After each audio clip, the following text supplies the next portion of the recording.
Ahí están ingresando.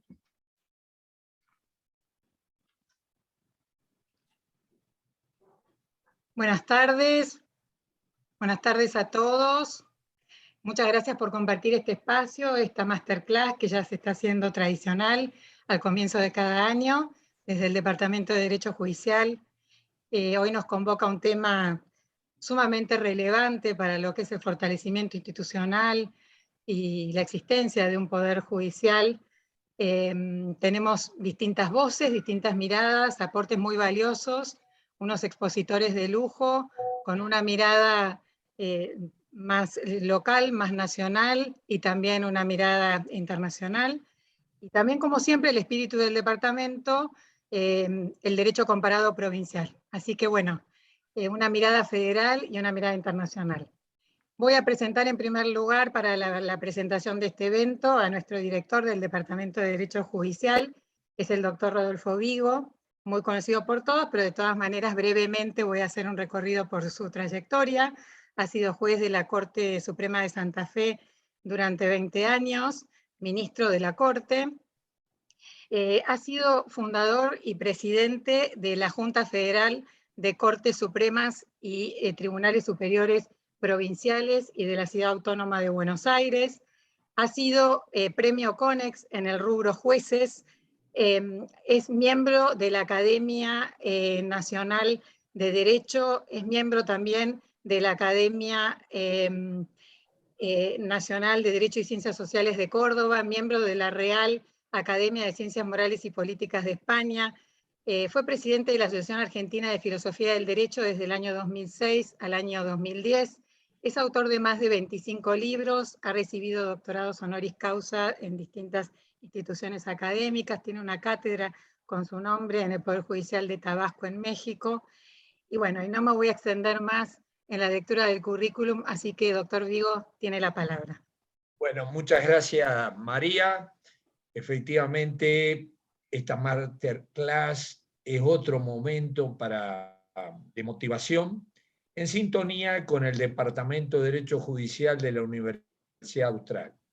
Recuerdo ya hace muchos años, prácticamente 20 y pico, 22 años, cuando se creó la maestría en Magistratura y Derecho Judicial, donde de algún modo nos imaginábamos la necesidad de crear una especie de rama, disciplina nueva, que reflexione sobre el derecho judicial. De ahí la creación de esa maestría que fue acogida por la Universidad Austral de Buenos Aires, y luego, unos años después, en el 2008, se logró crear el Departamento de Derecho Judicial.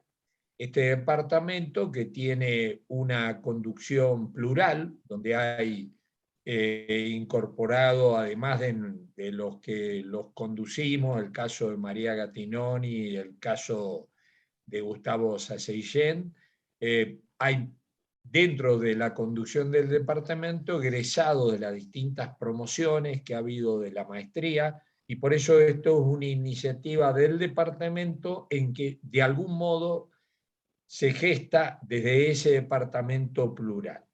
Por supuesto, agradecer muchísimo a los que van a intervenir en este panel, y efectivamente creo que es una riqueza haber podido gestar este espacio que sin duda ofrece perspectivas de distintos lugares sobre un tema absolutamente actual. En el departamento no solamente se estudia este tema, sino hemos tenido cuadernos y maestrías, tesis de las maestrías, en donde se ha reflexionado específicamente sobre el tema Consejo de la Magistratura. Indudablemente en el diseño institucional del Poder Judicial, esta es una pieza clave, que según el acierto en el diseño de esta pieza, será el Poder Judicial en buena medida que la Argentina tengamos. De ahí la importancia y también la oportunidad excelente que se nos ofrece para este momento reflexionar y concluir. Por eso solo Muchas gracias a los integrantes del panel, una vez más del Departamento de Derecho Judicial. Muchas gracias a todos los que están interesados en este tema y se han sumado en una cantidad más que apreciable que a nosotros nos ha sorprendido a esta iniciativa. Muchas gracias a todos. De vuelta, María, te escuchamos. Gracias, Rodolfo. Bueno, antes de presentar al primer expositor, quería decirles a todos que tienen un espacio ahí para preguntas, que las pueden ir poniendo a medida que van hablando los expositores, y al final de todas las exposiciones vamos a hacer lugar a algunas preguntas, las que nos deje el tiempo que nos quede. Así que voy a empezar presentando al primer expositor, que es Martín Casares. Martín es abogado, magíster en Derecho Penal por la Universidad Austral, fue subsecretario de Política Criminal de la Nación y jefe de gabinete del Ministerio de Justicia de la Nación y Derechos Humanos, también secretario letrado de la Presidencia del Consejo de la Magistratura de la Ciudad. Hoy es miembro del Comité Ejecutivo del FORES, investigador del CIBES de la Universidad de Palermo e integrante de Regia, que es una red de organizaciones no gubernamentales para la independencia judicial en Argentina. Así que, Martín, te doy la palabra. Bueno, muchísimas gracias, María, a las autoridades de la facultad por la invitación y a los panelistas que nos acompañan esta tarde. Creo que, la verdad, como decía recién el doctor Vigo, es una actividad de mucha trascendencia, importancia y sobre todo en cuanto a la oportunidad. ¿Por qué? Porque estamos, luego del fallo de la Corte Suprema, en una instancia en la que tendríamos que empezar a debatir, a trabajar, a instalar, a incidir desde la sociedad civil, desde la academia y desde la política partidaria, desde los asesores técnicos, para poder lograr tener una ley del Consejo de la Magistratura que de alguna manera se adecúe a los estándares fijados por la Corte Suprema en la declaración de inconstitucionalidad de diciembre que el doctor García Mansilla luego va a analizar. Lo primero para recordar, mi análisis no va a ser un análisis de tipo constitucional, sino mi idea es hacer un paneo de cuál es el estado de situación del Consejo. Voy a dar una opinión, sí, sobre la reforma a la cual el fallo de la Corte nos manda, pero también a cuál es el estado de situación en el Congreso de la Nación. Tenemos diversos proyectos, tanto en la Cámara de Senadores como en la Cámara de Diputados, y por último, antes de cerrar, hacer una breve reflexión y plantear algunos puntos que me parece que son importantes e innovadores del proyecto que fuera presentado por el Colegio de Abogados de la Ciudad de Buenos Aires, FORES e IDEA, al cual adhieren el Departamento de Derecho Judicial de la Universidad Austral, entre otras 30 instituciones empresarias y de la sociedad civil. Entonces, para empezar, partir de recordar que la Corte declara la inconstitucionalidad de la composición e integración de las comisiones de la Ley 26080, que es la reforma realizada en el año 2006. Recordemos que esta reforma, básicamente, lo que hacía era reducía la cantidad de consejeros que integraban el Consejo de la Magistratura de 20 a 13. Lo que ha dicho la Corte Suprema es que esa reforma vulneraba el equilibrio que está dispuesto en el artículo 114, para lo cual, y acá nos introducimos en el ámbito que quiero profundizar, mandaba al Congreso de la Nación a que dicte en un plazo razonable una nueva ley que se ajuste a los estándares constitucionales, por un lado, pero también exhorta al Consejo de la Magistratura a que, y esto también es innovador, a que en un plazo de 120 días integre el Consejo teniendo en cuenta la ley anterior que había sido derogada por la reforma de la 26080.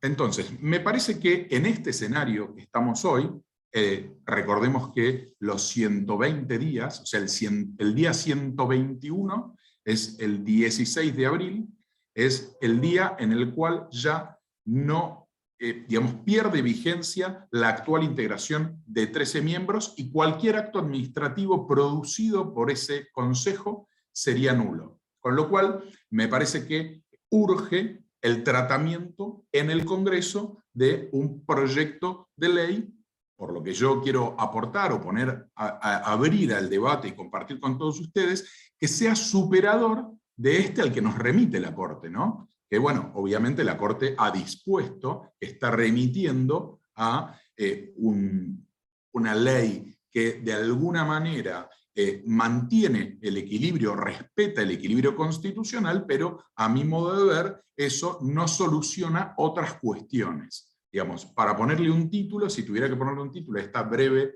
introducción, hablaría de con el equilibrio no alcanza. ¿Por qué?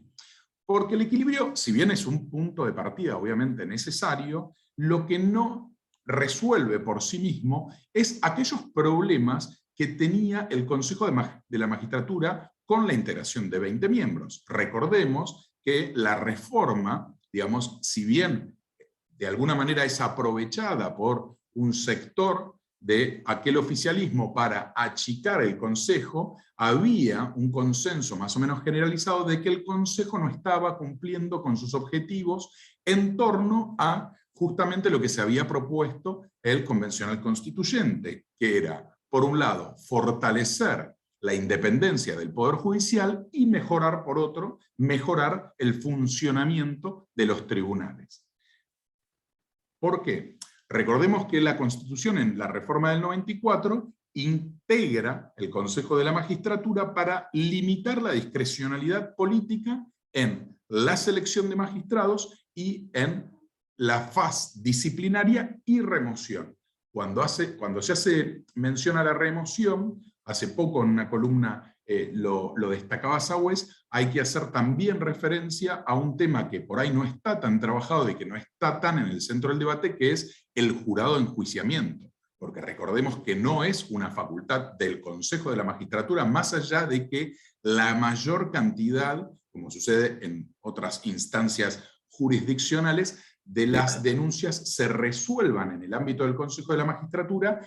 Hay que ponerse a pensar en esta oportunidad de debatir, de estudiar, como decían en la introducción, distintos modelos comparados, si esto debe ser así o si las denuncias con algo de sustanciación, de trámite, no tendrían que llegar con una mayor celeridad, transparencia y obviamente con derecho a defensa a la instancia constitucional para que decida, que es el jurado de enjuiciamiento.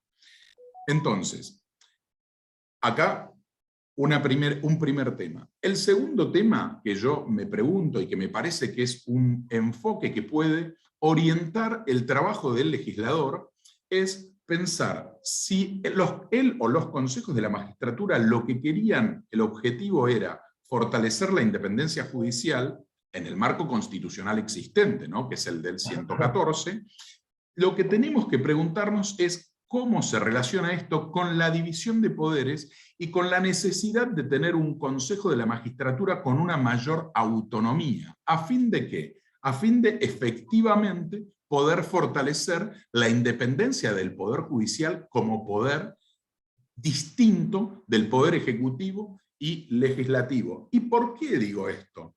Porque a mí siempre, desde la reflexión, desde la teoría, desde la práctica, me hizo un poco de ruido esto de el objetivo de fortalecer la independencia judicial de un poder, incluyendo en su órgano máximo de gobierno judicial, no jurisdiccional, pero sí administrativo, a funcionarios de otro poder del Estado. Que yo entiendo, y ahí va a ir la propuesta que adelanto, que no necesariamente tienen que ser esos funcionarios porque la Constitución habla de representantes.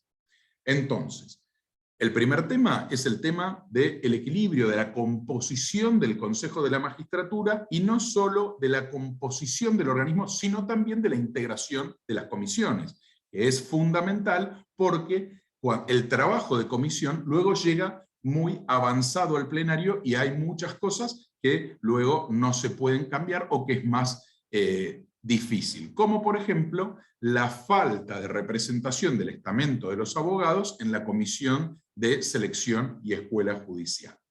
El segundo tema que me gustaría por lo menos esbozar, o los títulos, es el funcionamiento del Consejo. El funcionamiento del Consejo no solo del actual, de 13, sino del de 20, y tener en cuenta también las experiencias comparadas que los magistrados luego van a hacer con relación a sus provincias.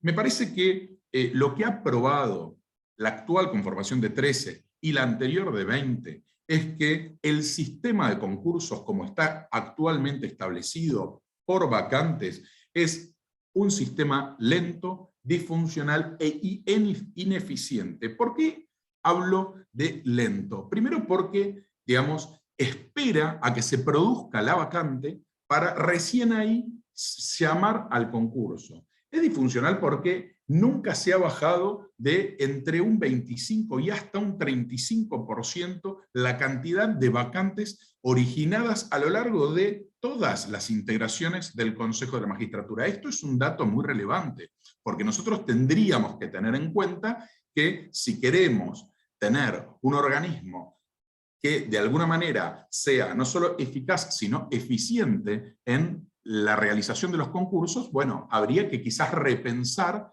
ese sistema, ineficiente porque se termina un concurso y si bien ahora y en muchas provincias existen instancias superadoras como mantener los órdenes de mérito o los concursos anticipados, que me parece que es ahí a donde tenemos que mirar esa experiencia comparada, exitosa, que ya funciona en nuestro país, para repensar y rediseñar el sistema de selección de magistrados. Siempre también teniendo en cuenta que esta instancia debiera ser una instancia con una mayor objetividad profesional y técnica en detrimento de la discrecionalidad o de las lógicas políticas para la toma de decisiones. ¿Por qué? Porque en el proceso, en el largo proceso, en el complejo proceso de selección de magistrados, que es un proceso desde ya técnico-político, esta etapa, la que se tiene que realizar en el Consejo de la Magistratura, tiene que ser la etapa técnica, tiene que ser la etapa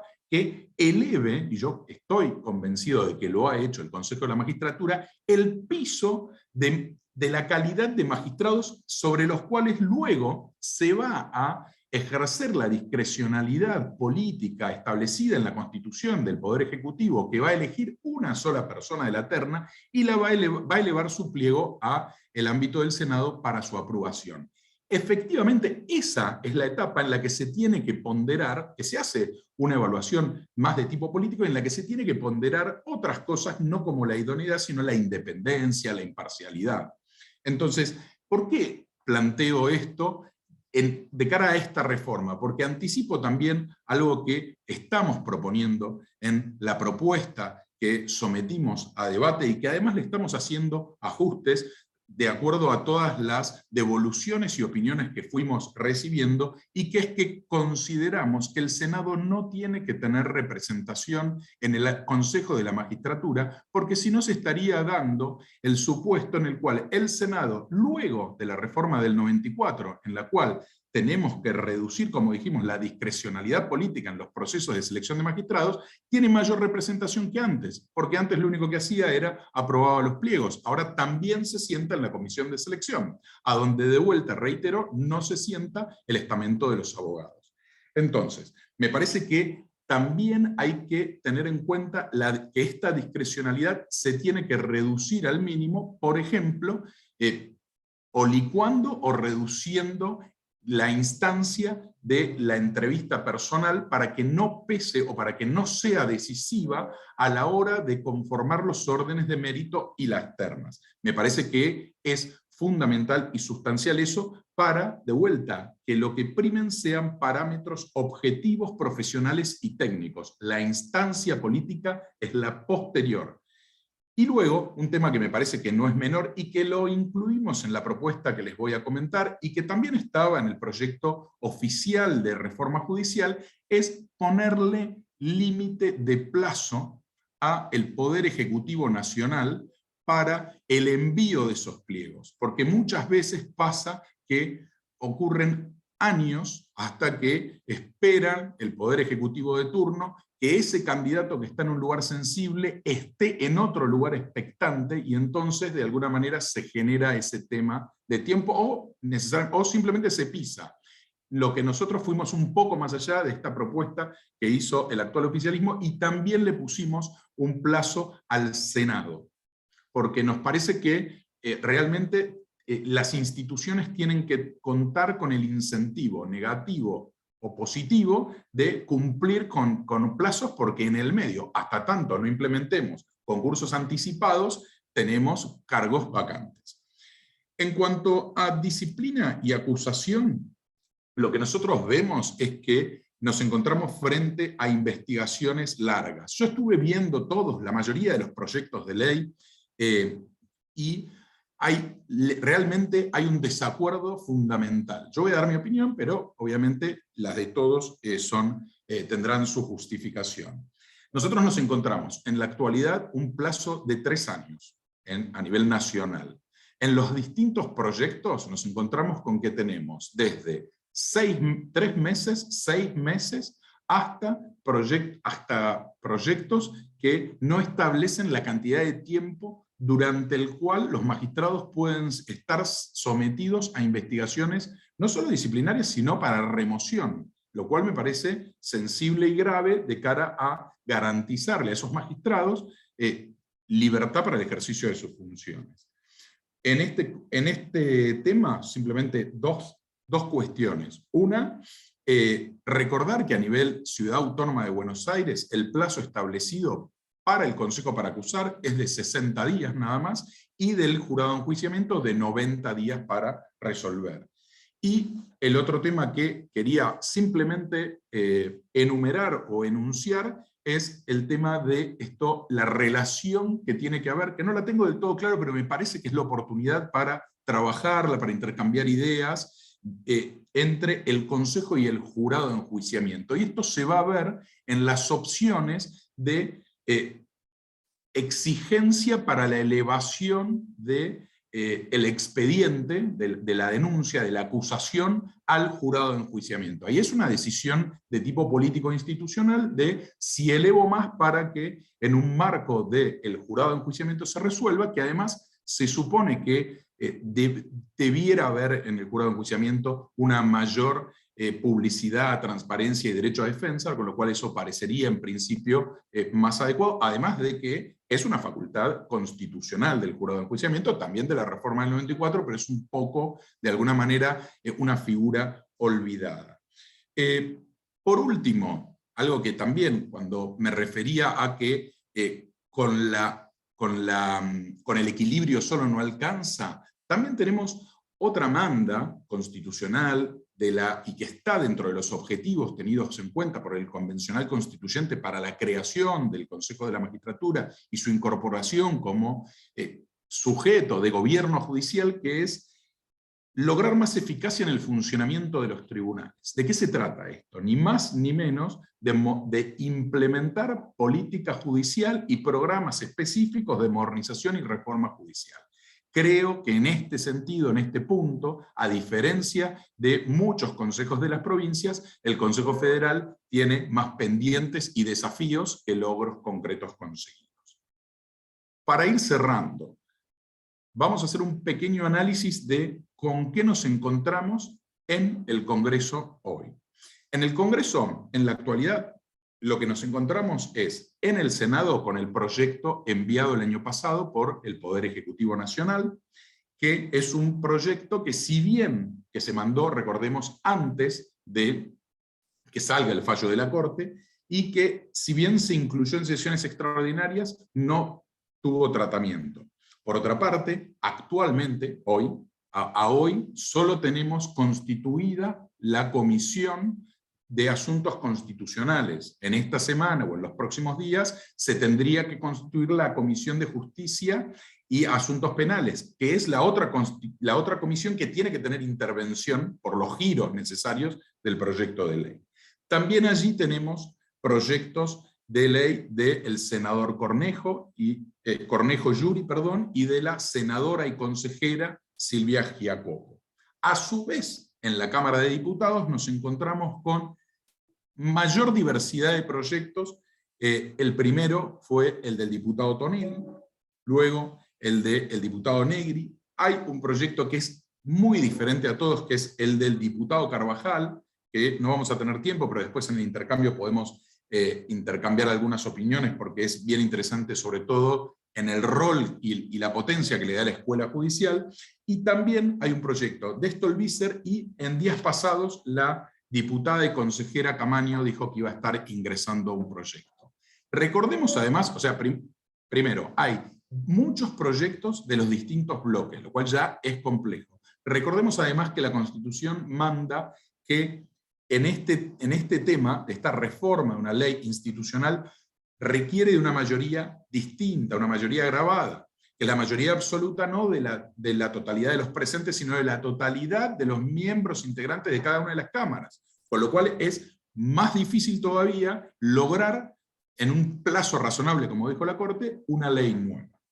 Rápidamente, porque estoy casi cumpliendo el tiempo, algunos esbozos o algunos lineamientos del proyecto que nosotros presentamos y trabajamos desde el Colegio de Abogados de la Ciudad, Fores, IDEA, y que fue adherido y que estamos trabajando conjuntamente con el Departamento de Derecho Judicial de la Austral, desde donde tuvimos en cuenta propuestas y recomendaciones del Consejo Consultivo Independiente, convocado por Fores, integrado por el doctor García Mancilla, y también las conclusiones de las jornadas que realizamos el año pasado en la facultad, donde tuvimos un intenso debate en el cual se trabajó mucho el tema de los representantes de los distintos estamentos.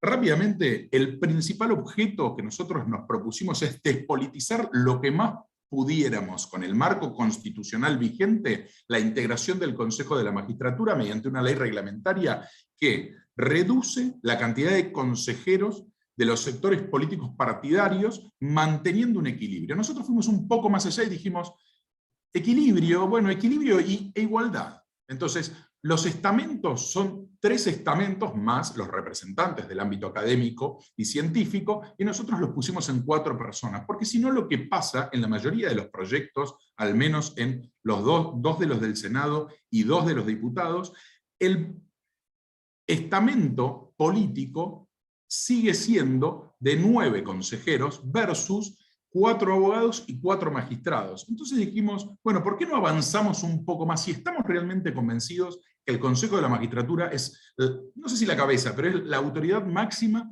en administración del área administrativa, en el gobierno, en la selección de magistrados, y creemos fortalecer la división de poderes, entonces no metamos un bloque de 9 y 2 bloques de 4. Aunque es verdad que también, lo que dijo el Procurador General en su dictamen, los bloques no votan de manera, digamos, uniforme. Pero lo que sí con esos esquemas de 9, como el cual nos mandó la Corte, lo que siempre vamos a tener es 2 de la mayoría del Senado, más 2 de la mayoría de diputados, más el del oficialismo. Acá tenemos un bloque de 5. Un bloque de 5, pero muy fuerte. Y todos sabemos que después esos bloques se suman con un magistrado, un académico, 1 o 2 abogados. Entonces, yo no me refiero, simplemente por eso decía, para orientar el debate a la discusión, que es una discusión muy rica de si equilibrio, igualdad. Para mí, en lo personal, y esto es lo que buscamos con este proyecto, si nosotros queremos despolitizar, dotar, fortalecer la independencia del Poder Judicial, tenemos que tener menos representantes de otros poderes, a lo sumo iguales. Y además, o sea, si fuera por mí, también eliminaría, pero entendí luego del debate y el intercambio de todo el trabajo que venimos haciendo hace un año, que no podemos evitar los representantes del Poder Ejecutivo, pero sí los del Senado. Entonces, hablamos de siempre representantes idóneos con dedicación exclusiva. Cuando hablamos de idóneos, son representantes que sean designados con un modo similar al decreto 222 del 03, con audiencia previa, con evaluación de antecedentes, que pueda participar la opinión pública, la sociedad civil, y con mandato de 4 años sin reelección, con paridad de género en todos los estamentos, con un régimen mucho más exigente de incompatibilidades que no permita que senadores, diputados, secretarios, subsecretarios de Estado o funcionarios puedan integrar el Poder Judicial. ¿Por qué? Porque pertenecen a otros poderes del Estado que se manejan con otras lógicas. Bueno, la verdad que me estoy pasando, voy a redondear acá. Tengo muchos más temas que me interesaría intercambiar ideas con ustedes, pero no me quiero exceder en el tiempo. Básicamente lo que nosotros tratamos de hacer es, en el marco constitucional vigente, tratar de apartar las lógicas de la política partidaria y la dinámica de toma de decisiones para justamente fortalecer el Poder Judicial con un consejo autónomo de otro tipo de injerencias o de alguna manera, decisiones que no se tomen ahí. Muchísimas gracias y disculpen, pero eran muchos temas. Muchas gracias, Martín. Muy, muy interesante, y después vamos a tener tiempo en las preguntas si alguno tiene alguna duda específica sobre el proyecto o alguno de los temas que quedaron pendientes, pero bueno, son muchos los temas y es poquito el tiempo, así que muchísimas gracias. Voy a pasar entonces ahora a la próxima expositora, la representante de las mujeres en nuestro día. Un lujo tenerte, María del Carmen Battaini. María del Carmen es presidenta de la JUFEJUS, de la Junta Federal de Cortes y Superiores Tribunales Provinciales y de la Ciudad Autónoma de Buenos Aires, en su segundo mandato, y además es una gran hacedora dentro de los poderes judiciales, su Poder Judicial de Tierra del Fuego y de las distintas provincias y de la ciudad. La verdad que es una incansable trabajadora, de las pioneras en todo el tema de mediación, en tantos temas que ahora se van poniendo en agenda y que realmente ella viene trabajando desde hace tanto tiempo. Así que tanto ahora desde la JUFEJUS en ese rol institucional, como desde el Superior Tribunal de Tierra del Fuego, sigue permanentemente siendo una hacedora y una transformadora de los poderes judiciales. María del Carmen, te doy la palabra. Gracias, María, pero no me merezco todo lo que dijiste. Yo creo que los logros se logran justamente en equipo. O sea que uno no es más que a lo mejor un motor o un integrante más. Así que acá estamos. Bueno, yo tengo que hablar, de acuerdo a lo que habíamos convenido con Rodolfo, de los consejos de las magistraturas provinciales.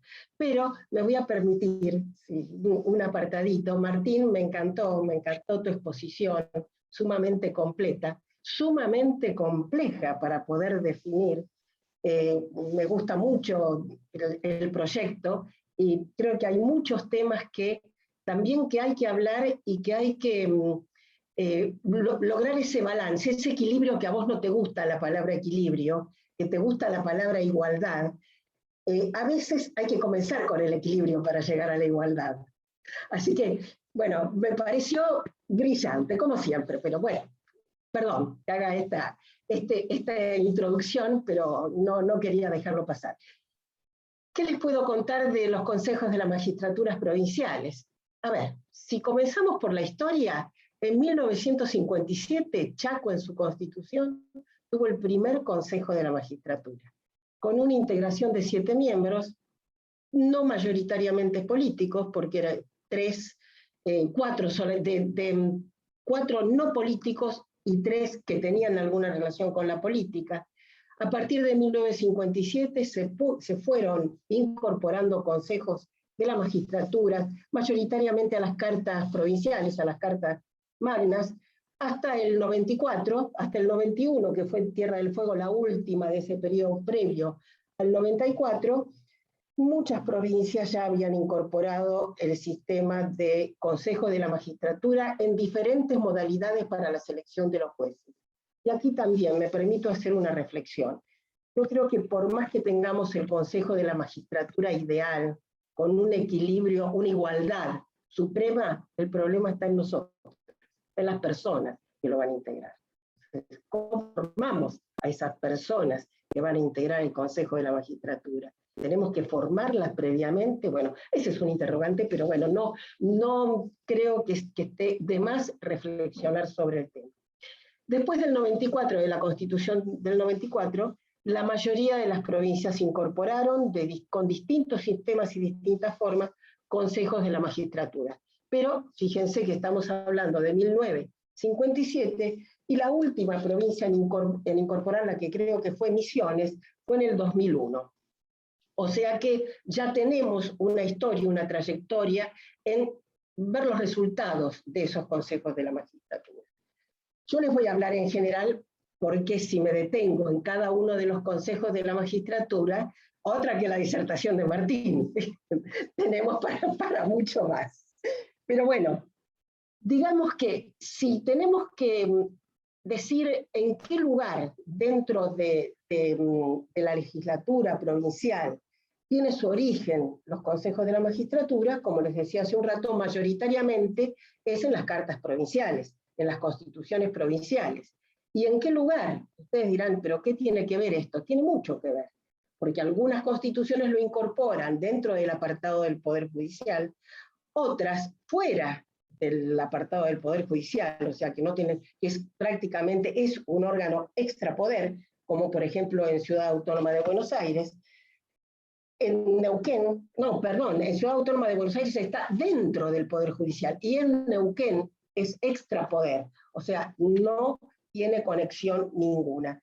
Y dentro del Poder Ejecutivo están en Entre Ríos, Misiones también, pero con una composición autónoma. A su vez, Santa Fe tiene un sistema diferente, no tiene Consejo de la Magistratura, pero por decreto tiene un sistema de designación de jueces con un jurado de 3 personas que no son políticos, si bien dependen del Ministerio de Justicia de la provincia. ¿Qué les quiero decir con esto? Que la variedad es muy grande, muy amplia, y los integrantes también. Si nosotros ponemos en la balanza en cuanto a la integración política o no política de sus miembros, mayoritariamente son no políticos los que integran los consejos de las magistraturas provinciales, salvo 3 provincias que tienen más del 50% de su integración de miembros que pertenecen a líneas políticas. Esas provincias son Neuquén, La Rioja y la provincia de Buenos Aires. Si hablamos de cantidad de quienes componen, tenemos desde 18 miembros en la provincia de Buenos Aires hasta el que le comentaba en Santa Fe, que son 3 personas designadas para cada concurso. El porcentaje es variado en cuanto a si hablamos de perspectiva de género o del género en las distintas provincias, pero si hacemos la cuenta general, un escaso 25-26% se está compuesto por mujeres y el resto por varones. Si hablamos de la representación de los poderes judiciales dentro de los consejos de la magistratura, también tenemos una gran variedad, porque hay en muchos de ellos, la mayoría, que integra un miembro del Superior Tribunal de Justicia y lo preside al Consejo de la Magistratura. Hay muy pocos, 3 provincias que integran el Consejo de la Magistratura, pero no lo presiden, y hay provincias que no lo integran, como por ejemplo Entre Ríos y Cava, miembros del Superior Tribunal de Justicia. En cuanto a la forma de designación, cuál es la función del Consejo de la Magistratura, ustedes lo escucharon a Martín, la función del Consejo de la Magistratura Nacional es maratónica, es muy, muy grande, es una mega institución que entre administrar la Corte, seleccionar, capacitar, dictar reglamentos en sus distintas comisiones, pues tiene una tarea ardua, muy ardua. Por lo general en las provincias, los consejos de la magistratura solo designan magistrados, algunos designan magistrados y funcionarios, otros, como son los consejos de la magistratura de Chaco, de San Juan y de Tierra del Fuego, también designan a los miembros de los superiores tribunales de justicia. A su vez, no tienen, por lo general, salvo el de Cava, potestades de generar o de intervenir en los presupuestos de las provincias, ni siquiera en los reglamentos, y menos aún en las sanciones a funcionarios y magistrados, que sí pasan a ser el área de los superiores tribunales de justicia. En cuanto a la forma de designación de quien sea seleccionado en los consejos de la magistratura, que ustedes saben que tienen, tanto como en el Consejo de la Magistratura Nacional, una parte de evaluación académica y otra parte de evaluación personal o determinación de perfiles, como le solemos llamar, que no es menor en cuanto a la determinación de perfiles, sobre todo para los cargos por fueros, ¿no es cierto? El perfil para determinado fuero a veces tiene mucho que ver o no con relación a la designación de jueces de otros fueros. Los consejos de la magistratura, por lo general, emiten una terna, salvo el de Tierra del Fuego, que decide o elige a una persona y es vinculante para tanto el Superior Tribunal de Justicia, que es quien designa al juez o la jueza propuesta por el Consejo de la Magistratura, como para el Ejecutivo cuando designan a miembros del Superior Tribunal de Justicia. En otros casos, el Consejo de la Magistratura propone al Poder Ejecutivo y el Poder Ejecutivo designa. En otros casos, el Consejo de la Magistratura propone al Poder Ejecutivo y el Poder Ejecutivo, con acuerdo de las legislaturas, designa. Y hay muy pocos casos que unipersonal, o sea, que solamente elige el Consejo de la Magistratura. Pero las variables son muchas, tanto como las realidades provinciales lo impongan. Por lo general los concursos no se demoran, o sea, la eficiencia en cuanto a la celeridad está dada por las dinámicas de las distintas provincias.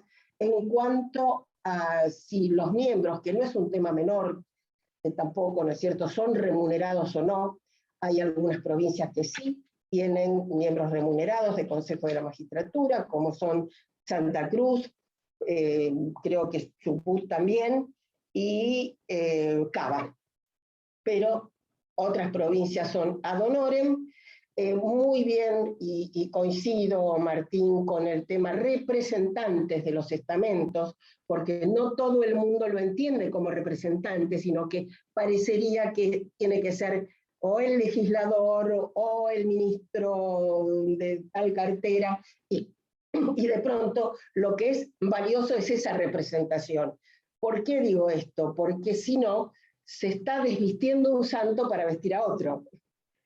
El ejemplo sería, bueno, no puedo dos cosas, tengo que hacer una y debidamente. Eso también es un tema que creo que hay que tener mucho cuidado.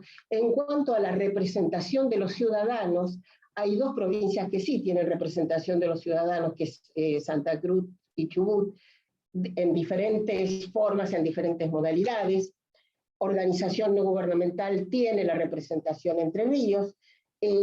Digamos que todos los consejos de la magistratura son perfectibles, ¿no es cierto? Porque evidentemente la panacea, lo ideal, no existe. Y todos son superadores. Creo que en muchas provincias y en el marco de la Junta Federal siempre estamos tratando de buscar aportes para lograr lo efectivo y lo eficiente lo mejor posible. Obviamente que podemos equivocarnos, como somos seres humanos también, pero por eso insisto tanto en la persona, en la honestidad, en la transparencia, en aquello que nos olvidamos tanto, ¿no es cierto?, que es muchas veces en los concursos nos olvidamos de preguntar por la ética, cuando sería el primer punto que debemos tocar. Y de pronto una buena persona es fundamental en todo profesional. Así que, bueno, todos esos temas tienen que ser también motivo, y nosotros lo hacemos desde la Junta, proponemos, así como lo hemos hecho en materia de género, en materia de ética también, que formen parte de esas preguntas o de ese perfil que tenemos que buscar en el juez y en la jueza. Lo mismo ahora con la ley Yolanda y la obligatoriedad de todo lo que tiene que ver con el medio ambiente, que también es un principio ético muy fuerte, muy importante. Así que, bueno, cualquier otro tema que me haya quedado, Marito querido, si podés... la duración de cuánto debe durar un miembro de un consejo de la magistratura. En este momento tenemos desde 1 año a 4 años. Algunos renovables con alternancia y otros renovables sin alternancia. Y todas las competencias transversales que atraviesan a todos los sistemas también tienen que ser atravesadas por los consejos de la magistratura. Muy bien también, y coincido, la innovación, la tecnología nos ayuda a transparentar concursos y también a agilizarlos. Así que quedo dispuesta a las preguntas que quieran, y Marito, que estás por allí, por favor. Muchas gracias, María del Carmen, muy bueno como siempre, muchas gracias, muy valioso el aporte, muchísimas gracias. Y siguiendo con la Junta Federal de Cortes, muy brevemente voy a presentar al próximo expositor, que es Mario Adaro, quien es magíster en Derecho Digital y Nuevas Tecnologías por la Universidad de Salamanca, España, y también es especialista en Derecho Laboral por la Universidad Nacional de Cuyo, y lo más importante, graduado de la maestría en Magistratura y Derecho Judicial de la universidad. Es presidente del Instituto de Innovación, Tecnología y Justicia de la Junta Federal de Cortes y Superiores Tribunales de las Provincias Argentinas y la Cava, y es director también del curso introductorio a Nuevas Tecnologías, Estado Inteligente y Derecho Digital en la Universidad de Champagnat, entre otros cursos también dentro de la misma universidad, y es ministro de la Corte Suprema de Justicia de Mendoza. Así que adelante, Mario, te cedo la palabra, está con unos problemitas de conexión, así que iba a tratar de por lo menos hacer su intervención lo más rápido posible, así no se corta. Adelante, Mario. A ver si está... Que no te veo acá, ¿estás conectado? ¿No? ¿Mario? Sí, hola, buenas tardes. Ahí está, Estoy con adelante. problemas de conectividad, perdón. Adelante. Ya Te cedo estamos. la palabra. Sí. Perdón, muy buenas, que recién acabo de ingresar, muy buenas tardes. No, ya te acabo de presentar, te acabo de presentar. Perdón que se me corta la conexión, he estado en forma intermitente en la jornada. En primer lugar, agradecer tanto a María, Gustavo, como a Rodolfo, como egresado también de la maestría. Se puede decir que en mi primer año de magistrado en la Corte de Mendoza empecé a cursar la maestría, y se puede decir que ahí me formé un poco como juez, así que siempre agradecido del Austral y de la maestría para quienes teníamos que encontrar un camino y veníamos de otros esquemas, poder formarnos. Segundo, claramente hoy es el 8 de marzo, y en cierto modo es una fecha donde se conmemora, donde generalmente está llamada al paro y a la lucha para la deconstrucción y la reflexión del sistema de complejidad y de lucha que tiene la perspectiva y los derechos de la mujer. En condiciones normales no hubiera participado,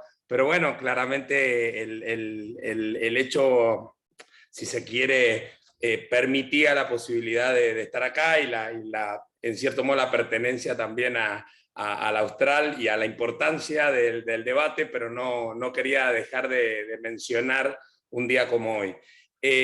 Finalmente, porque no sé cuánto va a durar mi conectividad, y un poco María del Carmen hizo el repaso, porque la historia era un poco que María del Carmen a lo mejor hoy no podía estar, y hemos hecho como equipo que somos en la Junta Federal, queríamos participar de esta jornada. En principio, empezar por algunas reflexiones por ahí críticas, y la verdad que no tengo tantas respuestas a la complejidad del tema que hoy se plantea, y referenciar claramente a 4 o 5 cosas que cuando uno las reflexiona, parece, digamos, la perspectiva que uno le da al tema de la composición del Consejo de la Magistratura, órgano diseñado en el 94 para el proceso de selección de jueces, sanciones disciplinarias y remoción, es un diseño de hace 27 años. Y uno me dice, bueno, ¿qué vamos a tener? ¿Constituciones de cambio constante? Bueno, fue diseñado para una sociedad, para una humanidad distinta y para un sistema, si se quiere, institucional, político, no de la Argentina, del mundo. El mundo ha cambiado en los últimos 27 años, si quiere les cuento, pero no era para esta charla, pero me parece que son instituciones que están en situación de crisis, porque la sociedad está en crisis, y las instituciones para seleccionar este tipo de cargo importante para la representación, porque la democracia también empieza a ser mucho más compleja y los sistemas de representación y de credibilidad está compleja. En ese marco de falta de credibilidad, si se quiere, y de crisis que vive todo el sistema político y dentro de eso la justicia, nos encontramos con esto, cómo seleccionamos jueces. Y un gran tema, ¿no? Porque cuando uno dice, bueno, el debate que hoy se da con un fallo de la Corte, como bien lo decía Martín, un fallo que les llevó 15 años darse cuenta que faltaba equilibrio. O sea, yo pongo los números nada más, dije 27 desde el diseño institucional, 15 para decirnos a todos, me parece que no hay equilibrio y menciona como el gran eje del punto, y recién Martín decía, bueno, el equilibrio no alcanza, pero con la composición y la representación tampoco, porque parece que el eje del debate que hoy se está dando está más en el esquema de reparto que de representación.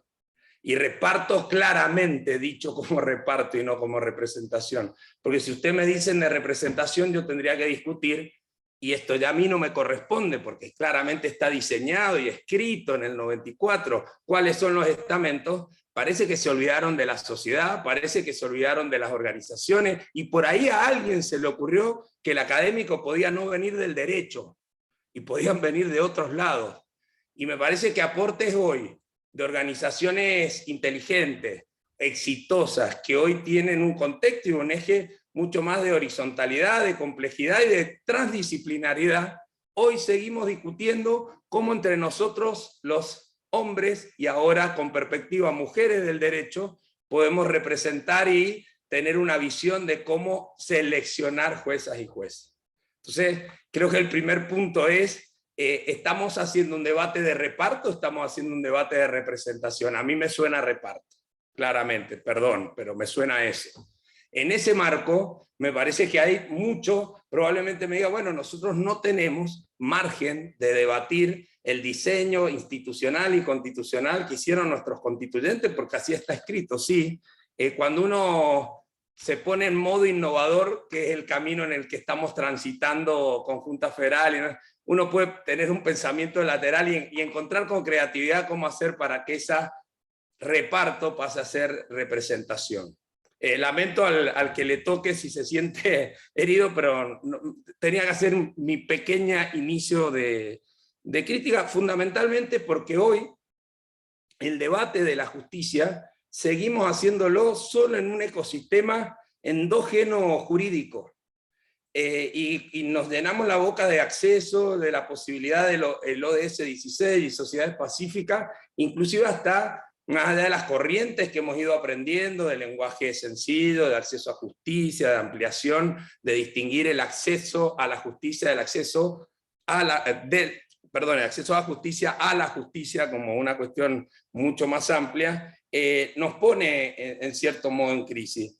Entonces, salido probablemente del proyecto o de los distintos proyectos que hoy se están debatiendo, llama la atención que, por ejemplo, algunas contradicciones, porque, por ejemplo, hacemos la representación del ámbito más de colegios o de abogados, y decimos, bueno, está bien, porque claramente hay un volumen de causa en Ciudad Autónoma, entonces 2 para Ciudad Autónoma, 2 para el resto del país. Yo vengo del interior del país, y la verdad que es contradictorio, porque muchas de las instituciones que impulsan ese proyecto hablaban hasta hace 5 años atrás de la posibilidad de que Ciudad Autónoma tomara muchas de las competencias de la justicia federal, el traspaso de la justicia federal a la provincial. Y sin embargo, bueno, sigamos siendo representados por 2 representantes, porque es donde está el volumen de la sede. No puedo no alzar la voz desde el interior del país y decir, no pasa la justicia por la agenda de la Ciudad Autónoma. Y la verdad que cuando uno ve, y pasa también en la justicia, la agenda de la Ciudad Autónoma, que si se me permite decir es una agenda tóxica, es la agenda que hoy marca el destino del país, que no es la agenda del resto de la composición y de la complejidad de los problemas que hoy tiene el país y la Argentina, y en la justicia se está dando el mismo debate, precisamente el mismo debate. Tengo algo más, pero espero que no se me corte, y estoy entre la urgencia de que se me corte el internet y la posibilidad de aportar algo más. En los procesos, todos los debates que por lo menos uno ha sentido han ido enfocados a esto que decía, a la representación, guión, reparto de cómo componer el Consejo de la Magistratura. Y de la experiencia que recién comentaba María del Carmen, en el caso de Mendoza, nosotros también desde el retorno a la democracia hasta ahora tuvimos un Consejo de la Magistratura hecho por un decreto en el año 86, luego reforma constitucional incorporada institucionalmente a las instituciones de Mendoza, y de ese retorno a la democracia donde la selección la hacía el poder político directamente, y ahora sí hubo durante más de 20 años una corriente de reformas institucionales y constitucionales en nuestro país, y aparecen los consejos de la magistratura. Yo creo que ese diseño tal cual hoy está planteado, inclusive cualquiera sea la composición de esos estamentos, ha tocado techo.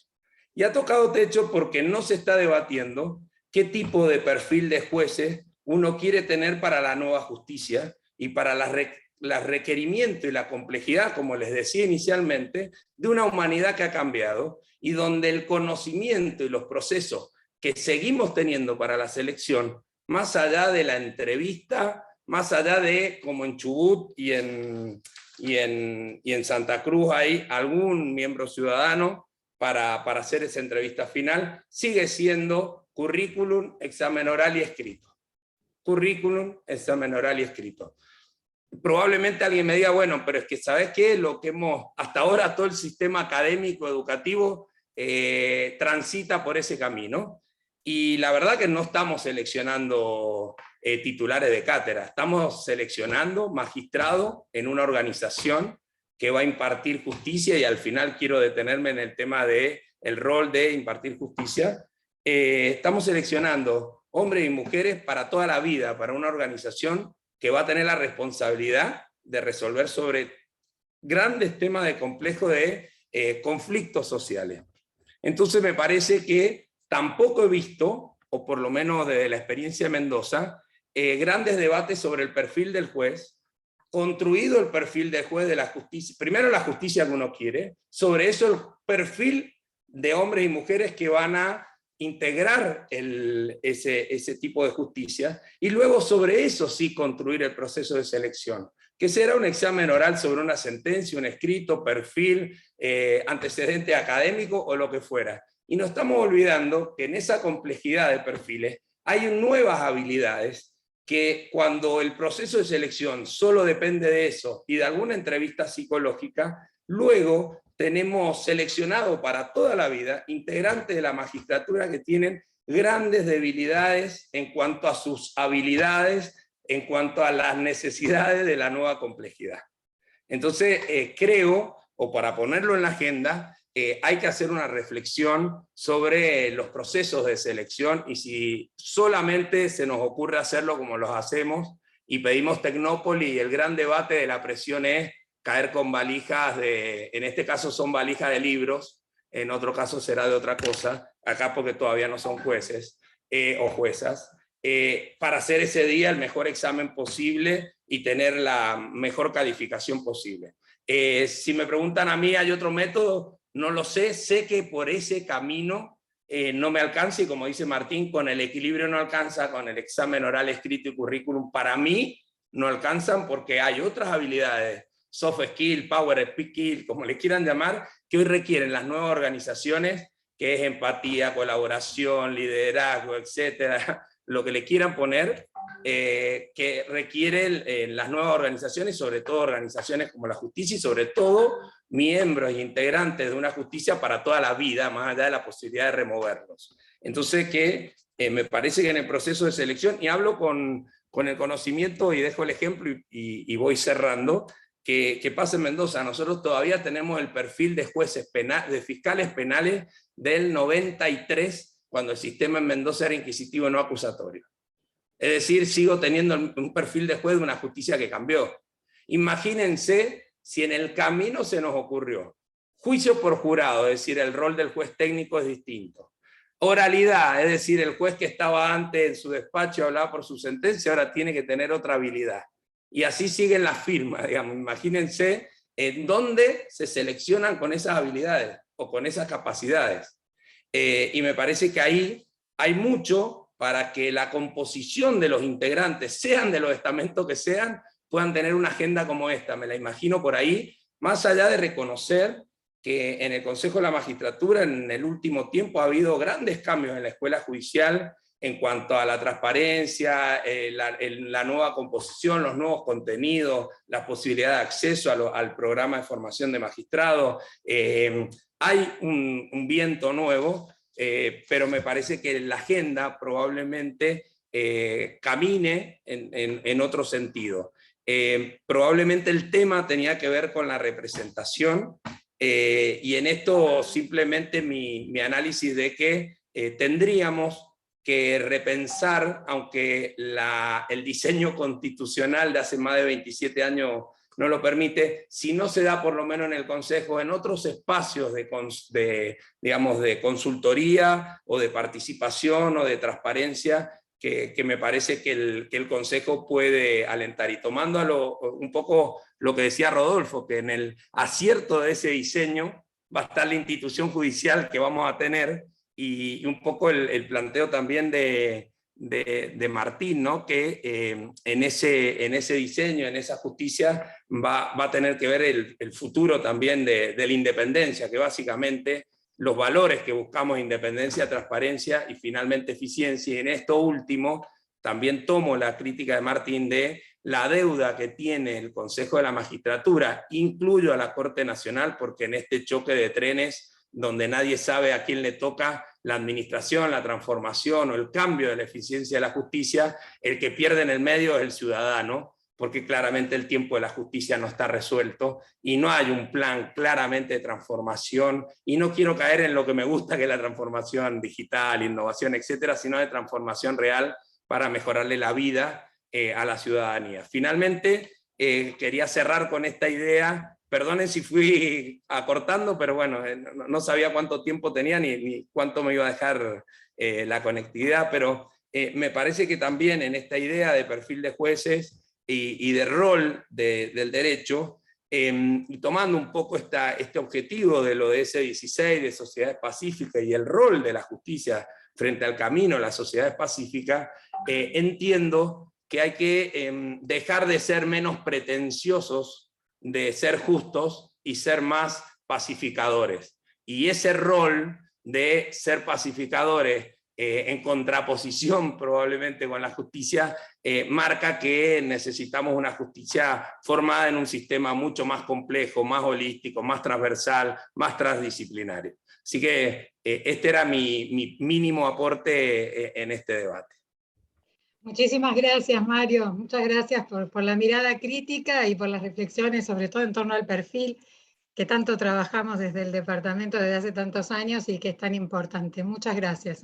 Muchas gracias. Bueno, ahora entonces voy a presentar al siguiente expositor, que es Manuel García Mancilla, quien es abogado por la Universidad de El Salvador, es Master of Law por Georgetown University, es miembro del Instituto de Política Constitucional de la Academia Nacional de Ciencias Morales y Políticas, del Instituto de Derecho Constitucional Segundo Linares Quintana, de la Academia Nacional de Derecho y Ciencias Sociales de Buenos Aires, y miembro individual de la International Association of Constitutional Law. Ha publicado libros y artículos sobre derecho constitucional en el país, en Estados Unidos y en Australia, y es profesor de grado y posgrado y sobre todo nuestro decano. Así que, Manuel, tenés la palabra. Muchas gracias. Buenas tardes. Quiero agradecerles a vos, María, a Gustavo y a Rodolfo por la invitación que me hicieron para acompañar a tan distinguidos disertantes para reflexionar sobre un tema que obviamente es de indudable trascendencia institucional. A mí me pidieron concretamente que me ciña a un tema que es opinar sobre el fallo de la Corte Suprema, que ya Martín adelantó, en la causa Colegio de Abogados de la Ciudad de Buenos Aires contra Estado Nacional, el pasado 16 de diciembre.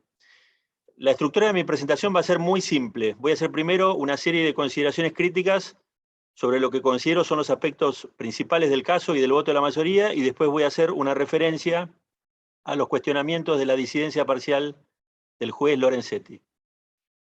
Primero repasemos el contexto del caso. Durante la reforma de 1994, la Convención Constituyente incorporó una institución de cuño europeo, como es el Consejo de la Magistratura. El objetivo era fortalecer la independencia del Poder Judicial y despolitizar el proceso de selección y remoción de jueces federales, salvo los de la Corte Suprema. En Europa, la creación de instituciones similares al Consejo había tenido como principal motivo dar cierta independencia a un poder que había nacido débil y dependiente de los poderes políticos, en especial del Ejecutivo. Nuestra Constitución, en cambio, estableció desde 1853 un Poder Judicial independiente, de igual jerarquía que el Ejecutivo y el Legislativo, siguiendo el ejemplo de la Constitución de los Estados Unidos. La debilidad de nuestro Poder Judicial Federal surgió después, a partir de los golpes de Estado de 1930 y 1943, el juicio político de la Corte en 1947, las sucesivas intervenciones, traslados, remociones y reemplazos, producto de la sucesión de gobierno de facto y gobierno de iure, así como las ampliaciones de 1960 y 1990 en la Corte Suprema.